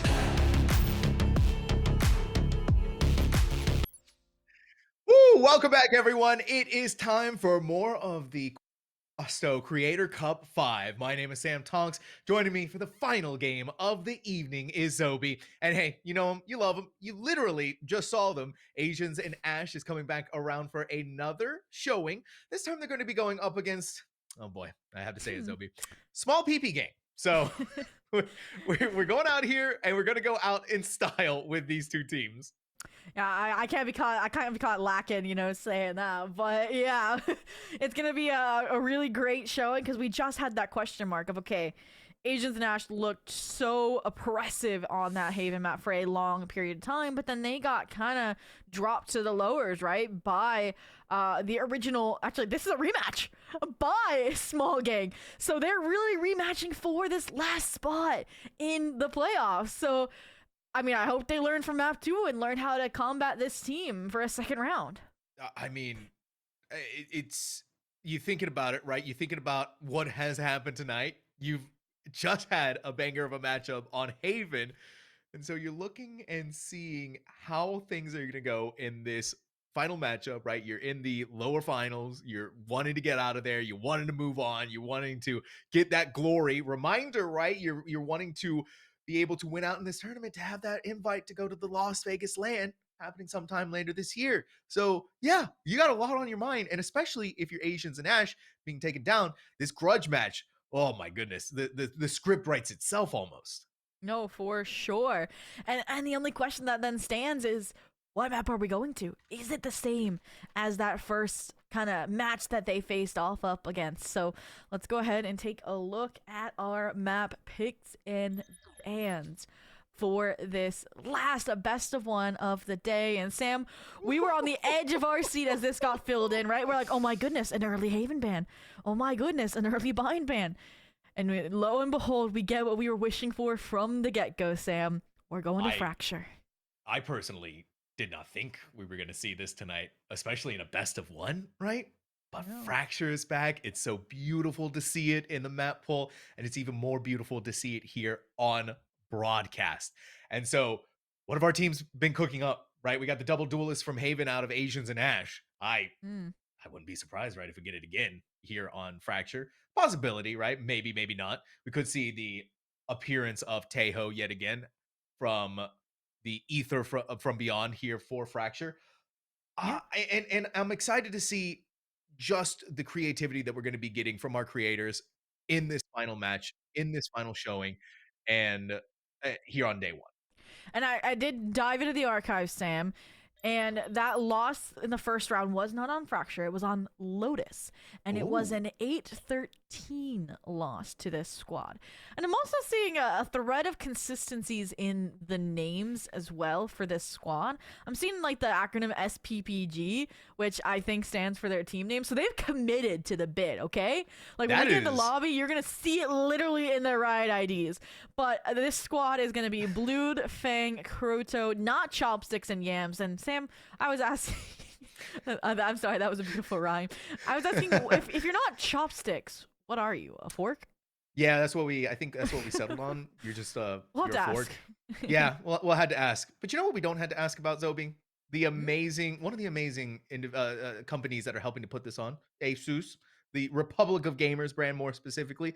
I personally have one of their laptops, and I think they're phenomenal. I think that it is a great way to be able to go on the road and, just play video games, play Valorant when we're at one of these LAN events, one of these amazing LAN events. You still got to keep up with the, the ranked grind. And so to be able to do that with ASUS is just a phenomenal chef's kiss moment here from them. So big thank you out there to Asus Republic of Gamers. No, for sure. I used to have a motherboard from them. It lasted for a while until UPS broke it. Rest in peace. And also, what I love from them is that they also like go to conventions regularly, so they connect with the community. Right, I have a little keychain on my backpack and all. But let's get back to the game that company has made possible. This tournament, Creator Cup 5, and the agent compositions for Fracture.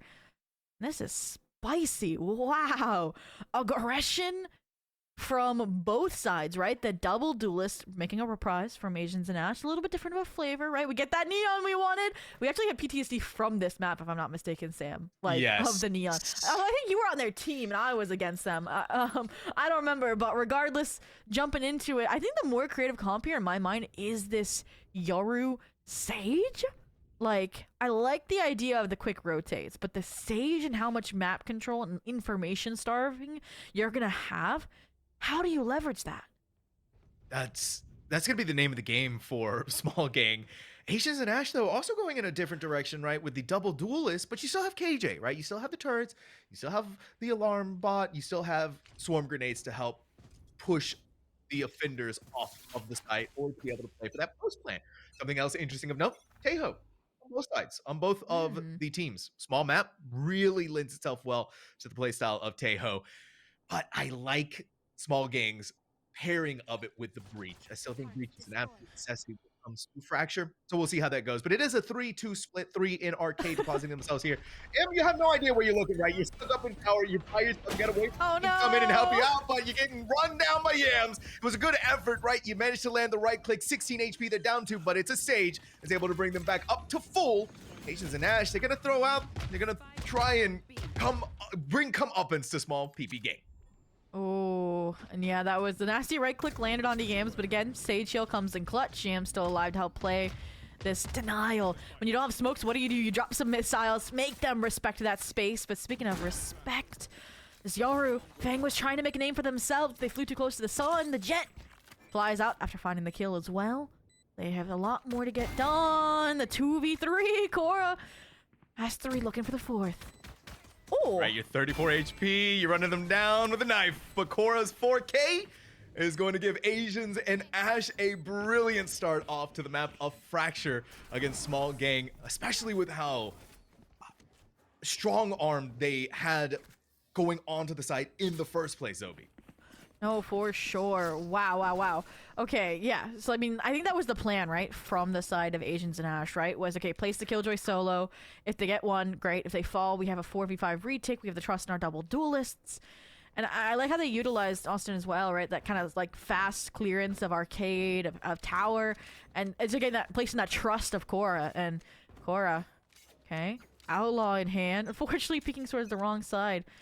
Curious to see now how this Neon Tejo's gonna work. Tejo baiting with the big weapon so that the shotgun can supersede, but they've all gone sand, Sam. They've all gone sand, but you still have drop open, and guess what? Cora is still there with that outlaw, so you're not gonna sidestep this for very long. We still get an impressive showing from Fang, but it's not gonna be anywhere near enough unless not Chopsticks, aka Fork, is able to do something about that. Yams, I cannot believe this, right? You lose the Bucky, you're gonna have another opportunity here, but you try as you might. Not Chopsticks gonna have to run out of there with the spike. Play for greener pastures here on B, but guess what? KJ Util is still set up. It's not gonna detect anyone, but the second that spike is planted, I wouldn't be surprised if swarm grenades start popping. Yeah, they've heard it. There it is. The chip damage might just get the job all the way down. 3 HP. And because of that funneling as well, they don't get to put the wall where they want it. They don't get to, like, section off generator. It's gonna be difficult. The missiles making it a danger zone as well. At this point, they've cleared out so much space. They have one final angle, and here we go. Yeah. You stare at not Chopsticks. They're gonna you stare at them angrily. They're gonna fall over. Fortunately, M is gonna go in with the stinger. Not quite bring as much insult to injury, but Asians and Ash looking fairly decent in their anti-eco, losing only 2 players, so a good opening an opportunity for Small Gang to bring the fight back, right? We've seen different variations of this team. They tried the 3-2, 3 in arcade, 2 in main for B. Now we've seen the A full 5-stack A side hit. Now the question becomes, what are they going to do with all of the weaponry on their side? They're still kind of, I think, trying to decide where they do want to end up, but it's leaning towards B with all of the players. Yeah. And what's really nice here, right, is that 8-13 on Lotus was them being down 4-8 at the half when they started on the defense. So obviously Fracture, a little bit more even footing of a map here. It could help them out in that regard of getting off to the right start, getting a turnaround here, so that when the team they were defeated with, they'll now come out the victors against. And look at this, trying to convert that third round, keeping the ball rolling. QoR has popped the Bleed Storm. They've cleared out all of this bridge area as well, clearing out all of Dish too next. They're going to have these players confirmed to confine to the A side, to the attacker spawn. The Killjoy utility, not sprung over towards B, but when they destroy it, is it going to pull players over? It may not matter, Zobi.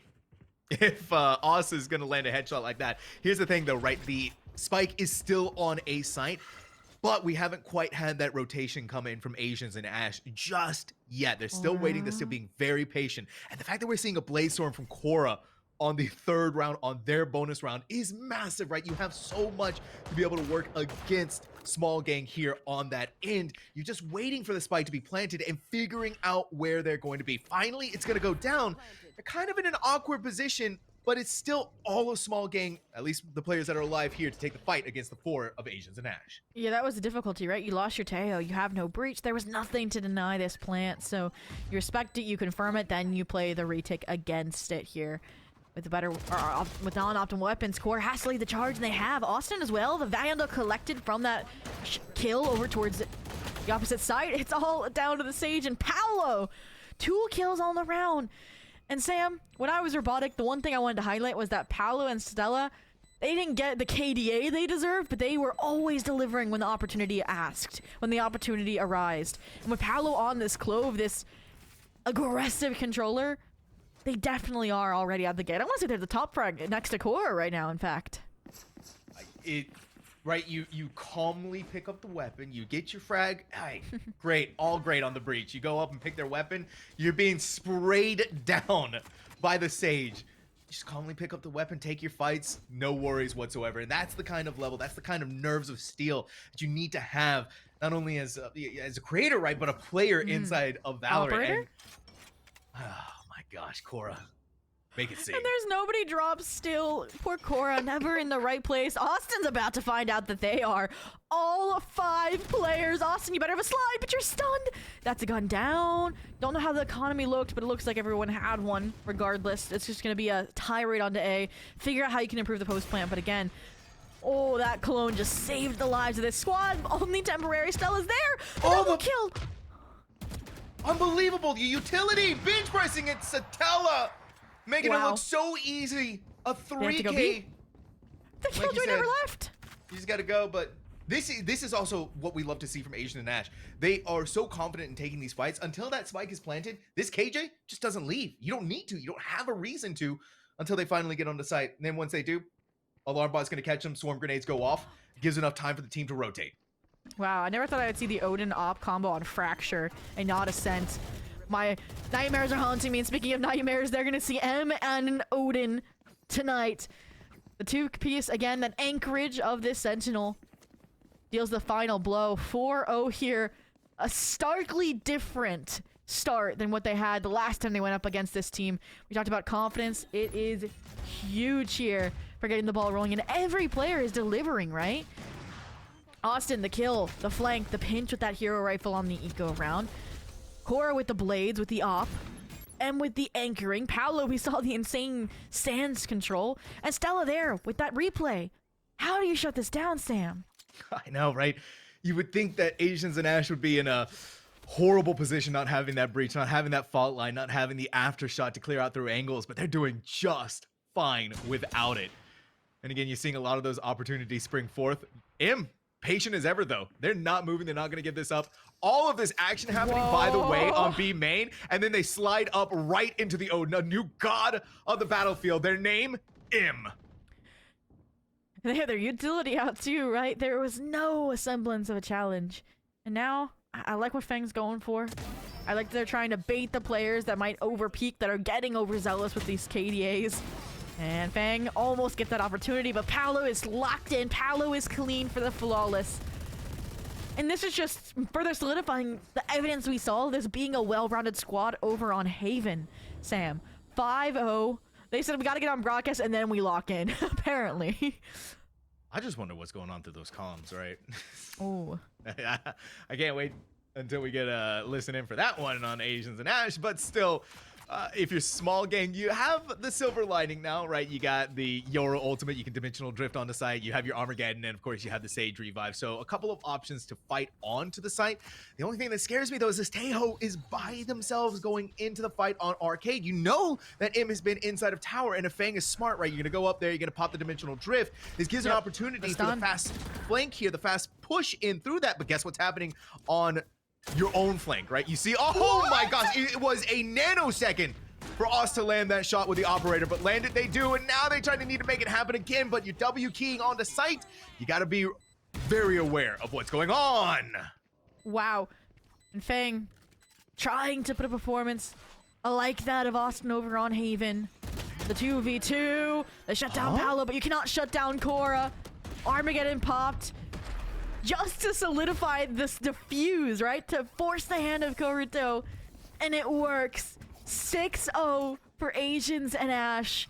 And while that started as a beautiful exec off the dimensional drift, right? They delete the anchor player. That shot, lethal. That's going into highlight reel for sure. Like the jump off shot, and now they're like debating what Odin skin to give M. Like this squad, you talked about what the comms could look like. They are definitely having fun right now. But SPPG, 3 ults. Last round was, I want to say, kind of a half buy. What does the economy look like now? How do they flip this with the ults? They've got to figure out a way, right? You've been struggling to chain together around us. You are not running them down with an operator. Please! Please! Give them a break, us! You're doing it to us with a Bucky, but now you're doing it with an operator? Apparently. I mean, it's a big shotgun up close, right? You just no scope them. Zoe, you got it. That's a curse statement. I'm sorry. Am I wrong? Prove me wrong. Oh, crashes moment? No? Okay, they dislodged Austin. They're good to go. All 4 players grouping up. I think they realized that space was relinquished and are now trying to reclaim it. Or you get the resurrection on your star duelist. That's another way to navigate this. And we're back suddenly to a round reset. But the time diminished to a minute left. Do they death ball off this Armageddon and this Rolling Thunder into the B side, into the Killjoy? I don't know. That seems to be the plan. Here. Here we go. Something's got to give. People got to go somewhere. You brought your teammate back to life. Now you got to make good use of it. Here it is, the Rolling Thunder. M all over the place. And they even get caught inside of the guided missiles. Here it is, another salvo launching through, this time from Asians and Ash trying to stop the plant. Yams ready to go on that end, but stunned out by all of this utility coming in their direction. Unfortunately for us, they may have been charged with electricity, but it turns out just a 9-volt battery. But now it's down to the 2v3, going for a quick defuse of the spike, take the fight inside of tower. Took Cora a second, but now it's a 1v1. Get out of there! No! Go for the tap of the spike. Blued, they need to get weapons reloaded. They're playing for the right moment. I think they may have an Aftershock 2 here to use as well. Zobi, now Satella. Defuse of the spike, get it to the half, flash banged out, goes over to the other side, still halved. But now Blue needs to take this fight. Smoke comes in. They're covered under the veil of night. Yes! And Sam, I was questioning for that entire 1v1. I'm like, where's the clove smoke? And they were waiting for that pivotal moment. They know they couldn't wait forever. They couldn't stick it after the fact because the spray could connect. They could push up when they had to get the full defuse. But half was enough. Blue not swinging off that flash gives that window of opportunity that's capitalized off of. And that retake protocol was clean, right? Like the guided salvos from Stella, the special delivery, it was all coordinated, right? You deny the common plant locations, you force them to go boxes, and then you stun them as well. So they have less time to reposition the post plant, where Austin's then diving in. Like, yes, the cross contact of the Sage messes with things, but speaking of messing with things, I talked about it. I love the creativity of these active aggro plays, and clearly Yams wasn't ready for it. How can you be, right? You're being run down by the Neon. You're being run down by the Jet. You're being run down by the KJ. Of all things, Obi. And they're still going, right? They went all the way through drop. Hey, here, you know what? If you're small gang, you're going to take this Boone, you're going to take this prize and you're going to be just fine with it. But thankfully for Asians and Ash, Satella is not quite as crazy on this. Spike is still going to be planted, but Karuto is going to take some pain for their efforts. Satella's trying to go for the spray down, go for the spray transfer onto not chopsticks. They do come back from the dead, but what can you Clove do? Nothing. I mean, they're gonna fall. At least they have a beacon in the sky saying, hey, head towards main. There's players there, but it's too late. And now these players have to respect, they have to get out of dodge. No counter under tunnel necessarily just yet, so they're gonna at least be able to play from arcade. But can they get back in time? There's no gate crash in effect here. Fang takes down the player underneath, but again, it's too late. A beautiful retake. They had to plan from the get-go when they conceded the B site. Fang, you take the kills, but you didn't take the round. It's 8-0 still. Yeah, I mean, right, you look fancy, you look cool, you get all the kills, but what is that going to do for you when your opponent is 8 rounds in a row since the beginning of this matchup? And so now, I mean, Asians and Ash, they've been doing phenomenal. They've been doing spectacular. We've been waiting for this moment, Zobi, so let's go ahead and take a listen in and see what kind of craziness is going on over there. I'm gonna run away. I'm going. Kill him. Oh. Go. Don't overgress. Don't overgress. If we don't need to, don't overgress. Oh man. No! They don't hear you. Ah, damn They're gonna come B. They're gonna come B. I got this. They're gonna come B. Dude, oh, you're such a freak. They're gonna come B. Nice. Are they? What's that? Dude, they're gonna come B. They're gonna shit on you. Good job. Oh, never mind. Nice. Listen. What?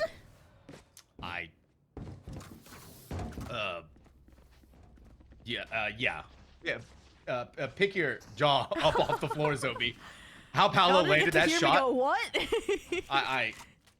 That. I for sure thought that Fang was gonna have a fair 1v2 there after finding Paolo, but no, again, a new kind of voice in the server has arisen out of the Clove pick. Like, this is their map. They're locked in. They want to see playoffs tomorrow.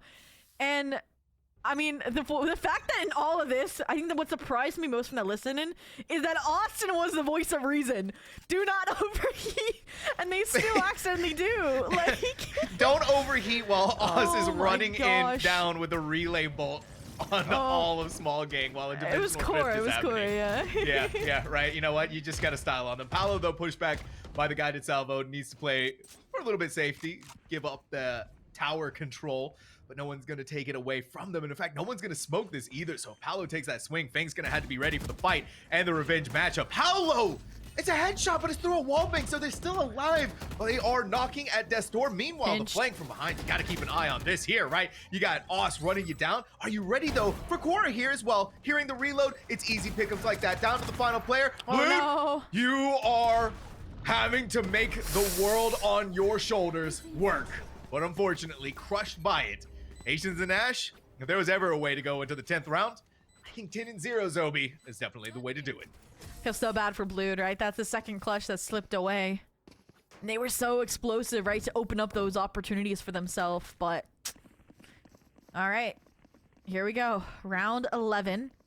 Again, I don't know what the weapon situation is going to look like, but the ults here, the Armageddon and the Rolling Thunder, they've been getting post plants fairly easy. They just have not been able to pinpoint and deconstruct these retakes because they've always been multi-pronged out of Asians and Ash, right? Like we talked about, okay, the lockdown underneath the B main take, when they went really heavy in the dish and rotated all around the world. Then we talked about, right, the A main push, we've seen the drop push, they're going to head on Clyde. No way. We're gonna have, this is gonna, I'm not ready for this, Zobi. No! I'm not ready. Neither was Oz, apparently. But hey, you know what? Asians and Ash, they're just ready to bring the firepower. They're ready to bring everything to the table. All right, check them PC. Like, that was just too perfect. And Paolo trying to complete the picture. Again, Blued was the last to stand, the last to fall. 11-0 here. They said they were not losing to this team again. Zobi. I'm gonna be honest. I don't think I've ever casted a 13-0 before. I'm not sure, but this is unique for sure. Not only is that unique, but we also see 3 ultimates online for Asians and Ash. Os is 1 away from their overdrive. So this round's gonna be chaos. We're gonna see nothing. Yeah. Good luck, observers. Look at this. Look at this. You're already ready with the Armageddon. It's all about to break loose, right? This is going to push them forward. So Small PP Gang has to take the fight, but now maybe this over-aggression is going to cost them everything. They're firing back. They're fighting back. Oz had nowhere to go. Back from the dead. But Paolo, you got to get that frag. You got to take that fight. Here it is, back from the dead. And Paolo, they're good to go. They got the assist, I think, off the Killjoy op shot. That's insane. And Fang says, we're dipping. We got the res. We're leaving. We're out. We're going to the A site. Deserted. And that's what I wanted to see, was SPPG react to some of these aggro plays. And they did. Right? The Rolling Thunder diffuses that situation, but they don't get to use the Armageddon in this lifetime. The 2v3, I mean, M and Paolo, they could do it here, but key players still alive for SPPG. Mainly Fang. Let's see what he's able to do here. Okay, all right. 2v3. Deconstruct this Asians and Ash one by one, player by player. Small PP Gang, though, looking to finally gain that first round after 11 in a row from Asians and Ash. Oh my gosh. Fang, whatever. Yeah, okay, all right. You take the wallbang operator shot and you're still good to go. You're sitting at 9 HP, right? And finally, for Small PP Gang, round number 1 on the board. No 13-0. Bless is what PP Gang is saying here. They're taking a breather, you know, before this next round starts, before this next house starts. And Fang's like, yeah, I got that. 9 HP. I get my kills. Whew. All right. This is it. This is the turnaround. This is the comeback, Zoe. Oh no! I mean, this round determines everything, right? It's map point for Asians and Ash, a buy up versus maybe like a Stinger Force if they win it. So you gotta lock in here and hope that you get the right call out the gate. Maybe expecting a Sage while be main. Maybe a little aggro play off the breach over towards A main. I'm hoping that, again, Austin experiences calling, like, hey, let's wait out this util, then hit. But let's see if, again, the ego being up 11-1 takes control of the reins. Okay, here it is. You're right, you're playing with 2 duelists. You're just going to go crazy with it. But Fang is still going to be the one to grab the first blood. QoR trades it out. Nye immediately. Oh, Blue no. looking all over the place, but that is crisp headshots, one after another, right? A lot of times Blue was the final remaining player of this team. Gets a moment to shine here in spectacular fashion with that double kill. Now if you're Asians and Ash, right, where victory was looking so certain, it still is. Like let's be fair, let's not mince meat words here. Looking a little bit more. All right, nice little 4-piece from Blue. They just have to, like, controlled aim, right? Like, you have, like, both movement, like, duelists coming at you, and you just, like, head click both. Like, you recollect yourselves. I could never. But there it is. We said it. That round was everything for them. They get it across the board. This is where I would be like, okay, maybe Austin, you take a timeout. No, I'm joking. Yeah, right. Timeout. But, all right. Deagles in hand. There's no way they thrifty them. And this buy up, right? The out. Oh, Cora, what are you doing? Okay. Yeah, I don't. Okay, I was about to say that's how you throw 11-2 lead. But the hero rifles here, right? They know they need to convert, and this is where you love the gate crash. You have a stack. You have Fang that can swing arcade. The drone catches it, but it doesn't matter. Oh my gosh. You jump out of the way from the other outlaw shot. Down. Now Chopsticks is still going to take their own inside of tower, but Oss is going to pick up the Spectre. Push. Yeah, they want to push. You know that Oss is salivating at the thought of being able to take on someone with this fancy new weapon they were able to pick up off the ground. But look at what's happening at Arcade. They spotted Yams, who's completely unaware. Good trigger discipline, though. Yeah, they were hoping that then the players would think, okay, Jenny's clear. They pushed out here. I'm hoping it doesn't bite them later on. Fang is found Paolo as a result. Austin needs to make their move before it's too late, and it is! The trigger discipline goes awry, and SPPG continues their road to recovery. It was only one player loss, right? So not a massive loss whatsoever for SPPG. We're looking at what this team is going to do now in their bonus. This is the round to win, right? We said yes, the pistols. We said yes, the anti-eco. Actually, you know, at this point, every single round is the round to win. But for SPPG, if they can do the bonus, if they can make this happen, right, it gives them the foot in the door. Oh, we'll have to see if they can do it. This is where weapons are in the hands of Asians and Ash. It's where they have a concrete plan for this exec. I should say to say fake, right? If you see both duelists, you're expecting it because that's what it's always been, right? Cut, dry, simple with these players. Cut, dry, trade, and you're done.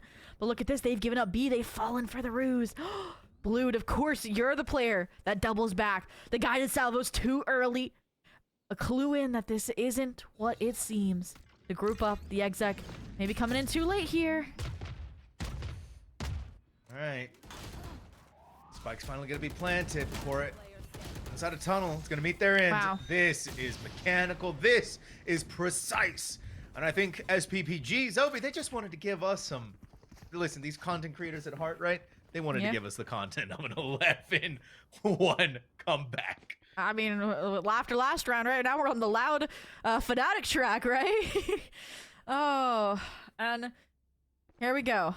We talked about how last round was pivotal. This round should be a little bit more mild, and if somehow it's a 30 for Asians and Ash, it would be an insane ending.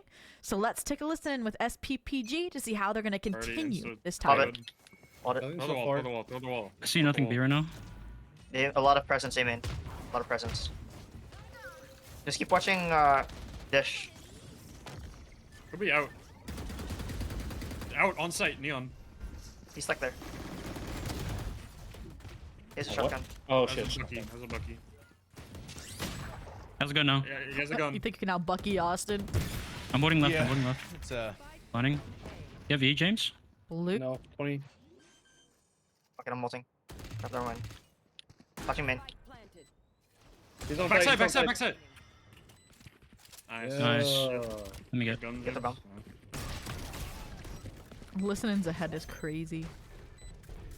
I know. It's a little unfortunate,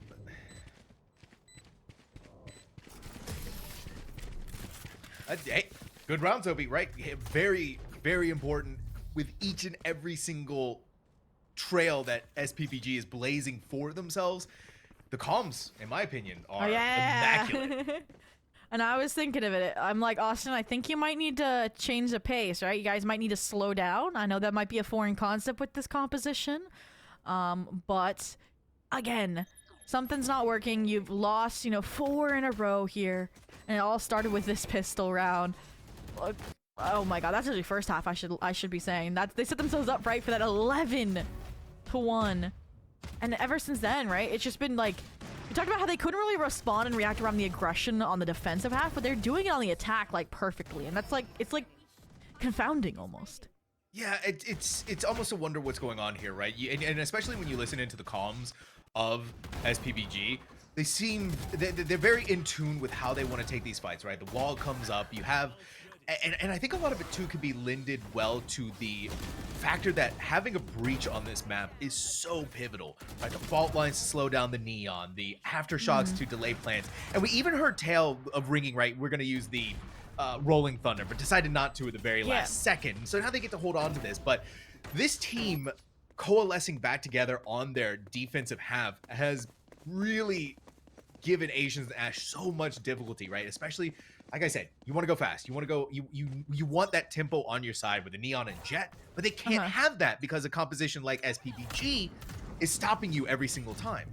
And at this point, after that timeout, it feels like Asians and Ash is just saying, okay, if we keep deathballing, one round it's going to work and we're guaranteed OT. If it works another round, great. And I don't like that strategy. Maybe this is more of an A fake so they can walk on to B again. This time, maybe they're trying to remedy that, okay, last time we popped the guided salvos early. But again, Blued, who is that player that you talked about having that deep contemplation? They're not falling for it. They're going to calm to their team immediately. The rotation's going to be met from Fang. The smokes, just in time. But I mean, at this point, they're just going to play Rolling Thunder retake. Maybe the Dimensional Drift spiced in as well. Like, oh, this is going to get messy. The 5v5 to decide possibly map and series point.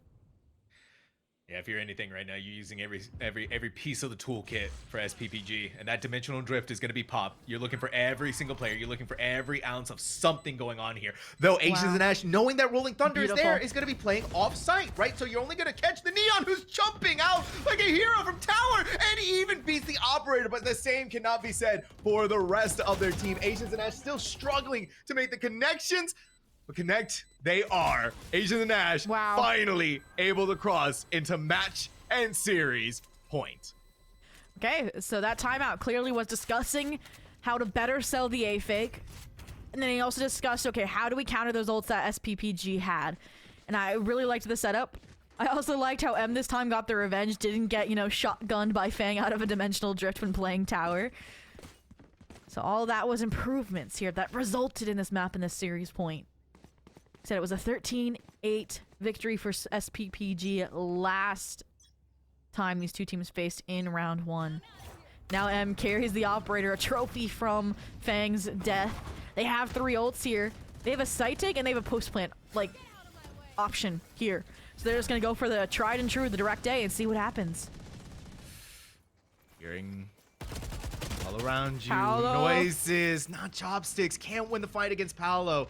This is going to be the opening that Asians and Ash are looking for. This is exactly what they needed. Here it is, though. Armageddon being called in. They're sticking it. Satella, you are in a troubled place. So they're going to pop up, but they're going to double kill with the ultimate. They're going to exchange the Armageddon for it, but there's not going to be anything to stop them now. Asians and Ash denied match and series points. Small PP gang still in it. Yeah, and again, I liked the idea. I liked the plan there. But it felt like night and day compared to the last round, right? Where they knew how to play around the Armageddon. They planned accordingly based on what their opponent had. That round, it's like they forgot about it, right? They go for the plant. You know, your KJ's lurking, kind of disjointed from the rest of your strategy because of that operator. So they don't even get to spring the lockdown to prevent that style of retake.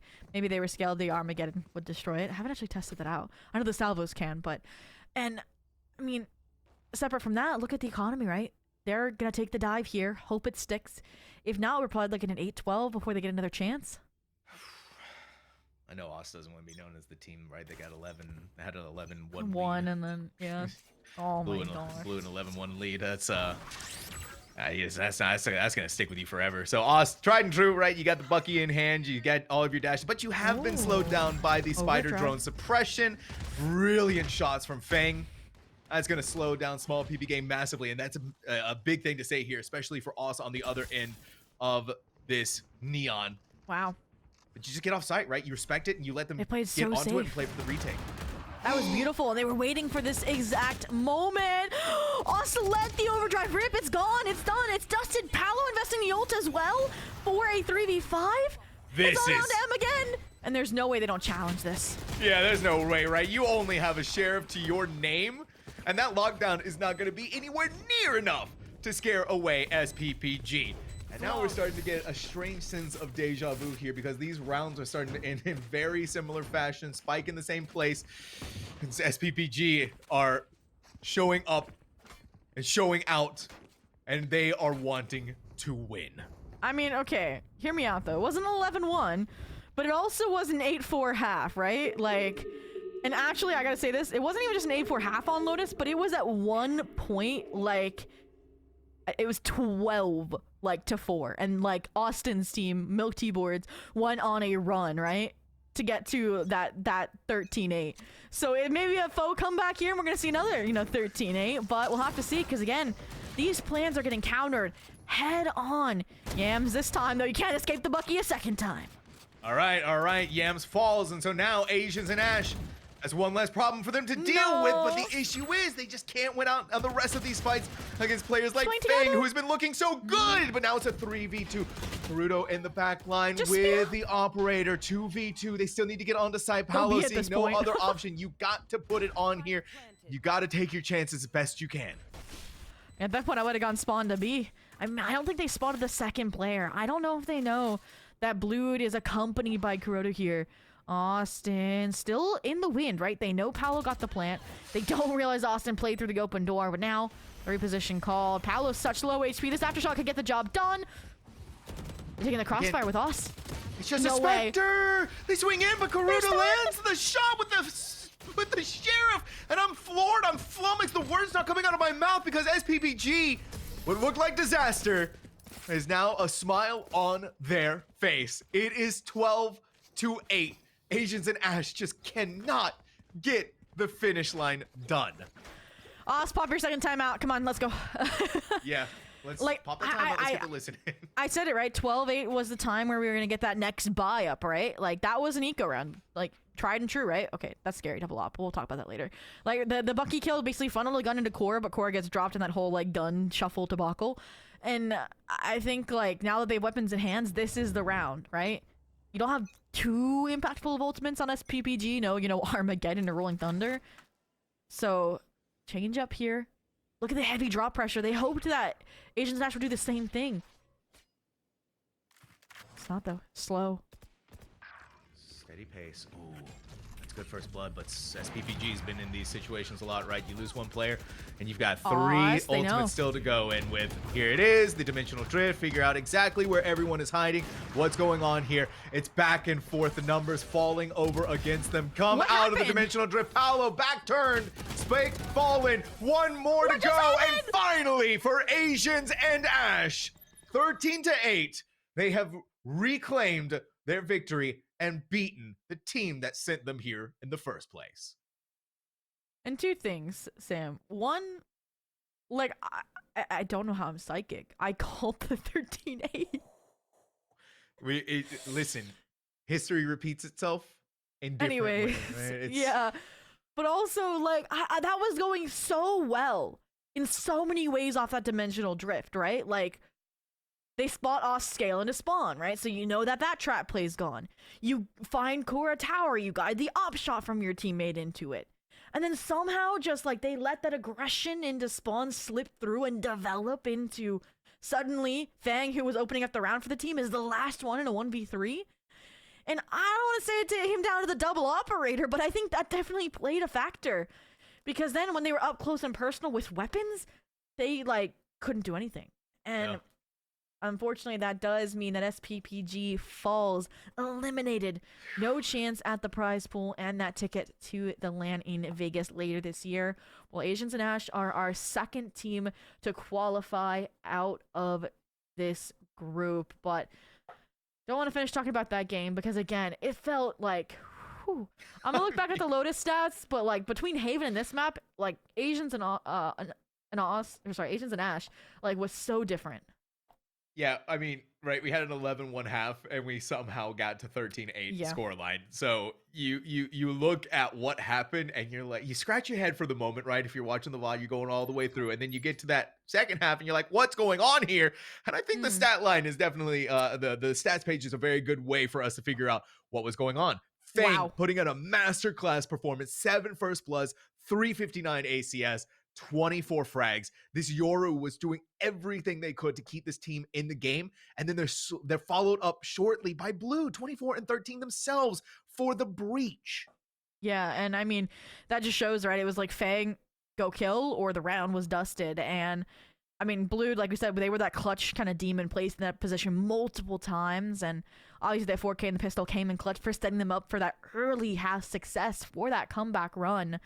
And comparing it to Lotus, I'm not going to lie to you, the stats aren't too different. I think Paolo definitely stepped up on Clove in particular compared to that map where they were like 17 and 18. So this is a huge improvement on this agent. But everyone else across both sides had substantial impact the same way. Yams even overperformed compared to the last time they went up against Asians and Ash. But Blued, whew, I want to see more of them because they are an initiator to be feared. Like even on the fade over on Lotus, they were dropping almost 30 kills. Keep an eye on them, right? They may be done for now, but you know, you got the SPPG tag, so obviously they're out somewhere in the ether, maybe in some of the tier 3 tournaments that we got going on. So I'm excited to potentially, you know, maybe in the next Creator Cup see more of SPPG. But still, it's Asians and Ash who do get to move on, completing the grudge match, completing the revenge journey. Like you said, getting to qualify out of this group into what is now going to be the playoffs happening tomorrow. So a lot of exciting action coming up, Zobi, right? We still have a whole weekend ahead of us for what's happening on Saturday, what's happening on Sunday, and for also what's happening here in a little bit, because we are going to go to a short break. We do have an interview that we're going to try and set up this time with Asians and Ash, because we missed out on that in the previous match. So we get our second chance happening here. We're going to go to that break. Make sure to not go anywhere, because this is an interview you do not want to miss.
What's gonna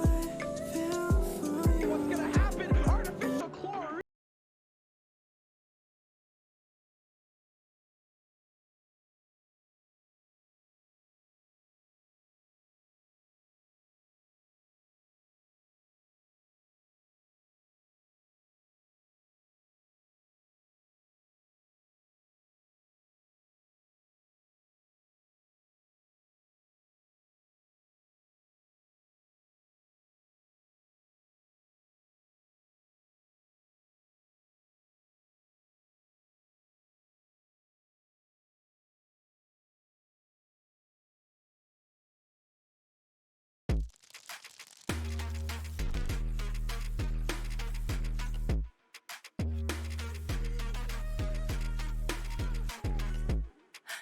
chlorine.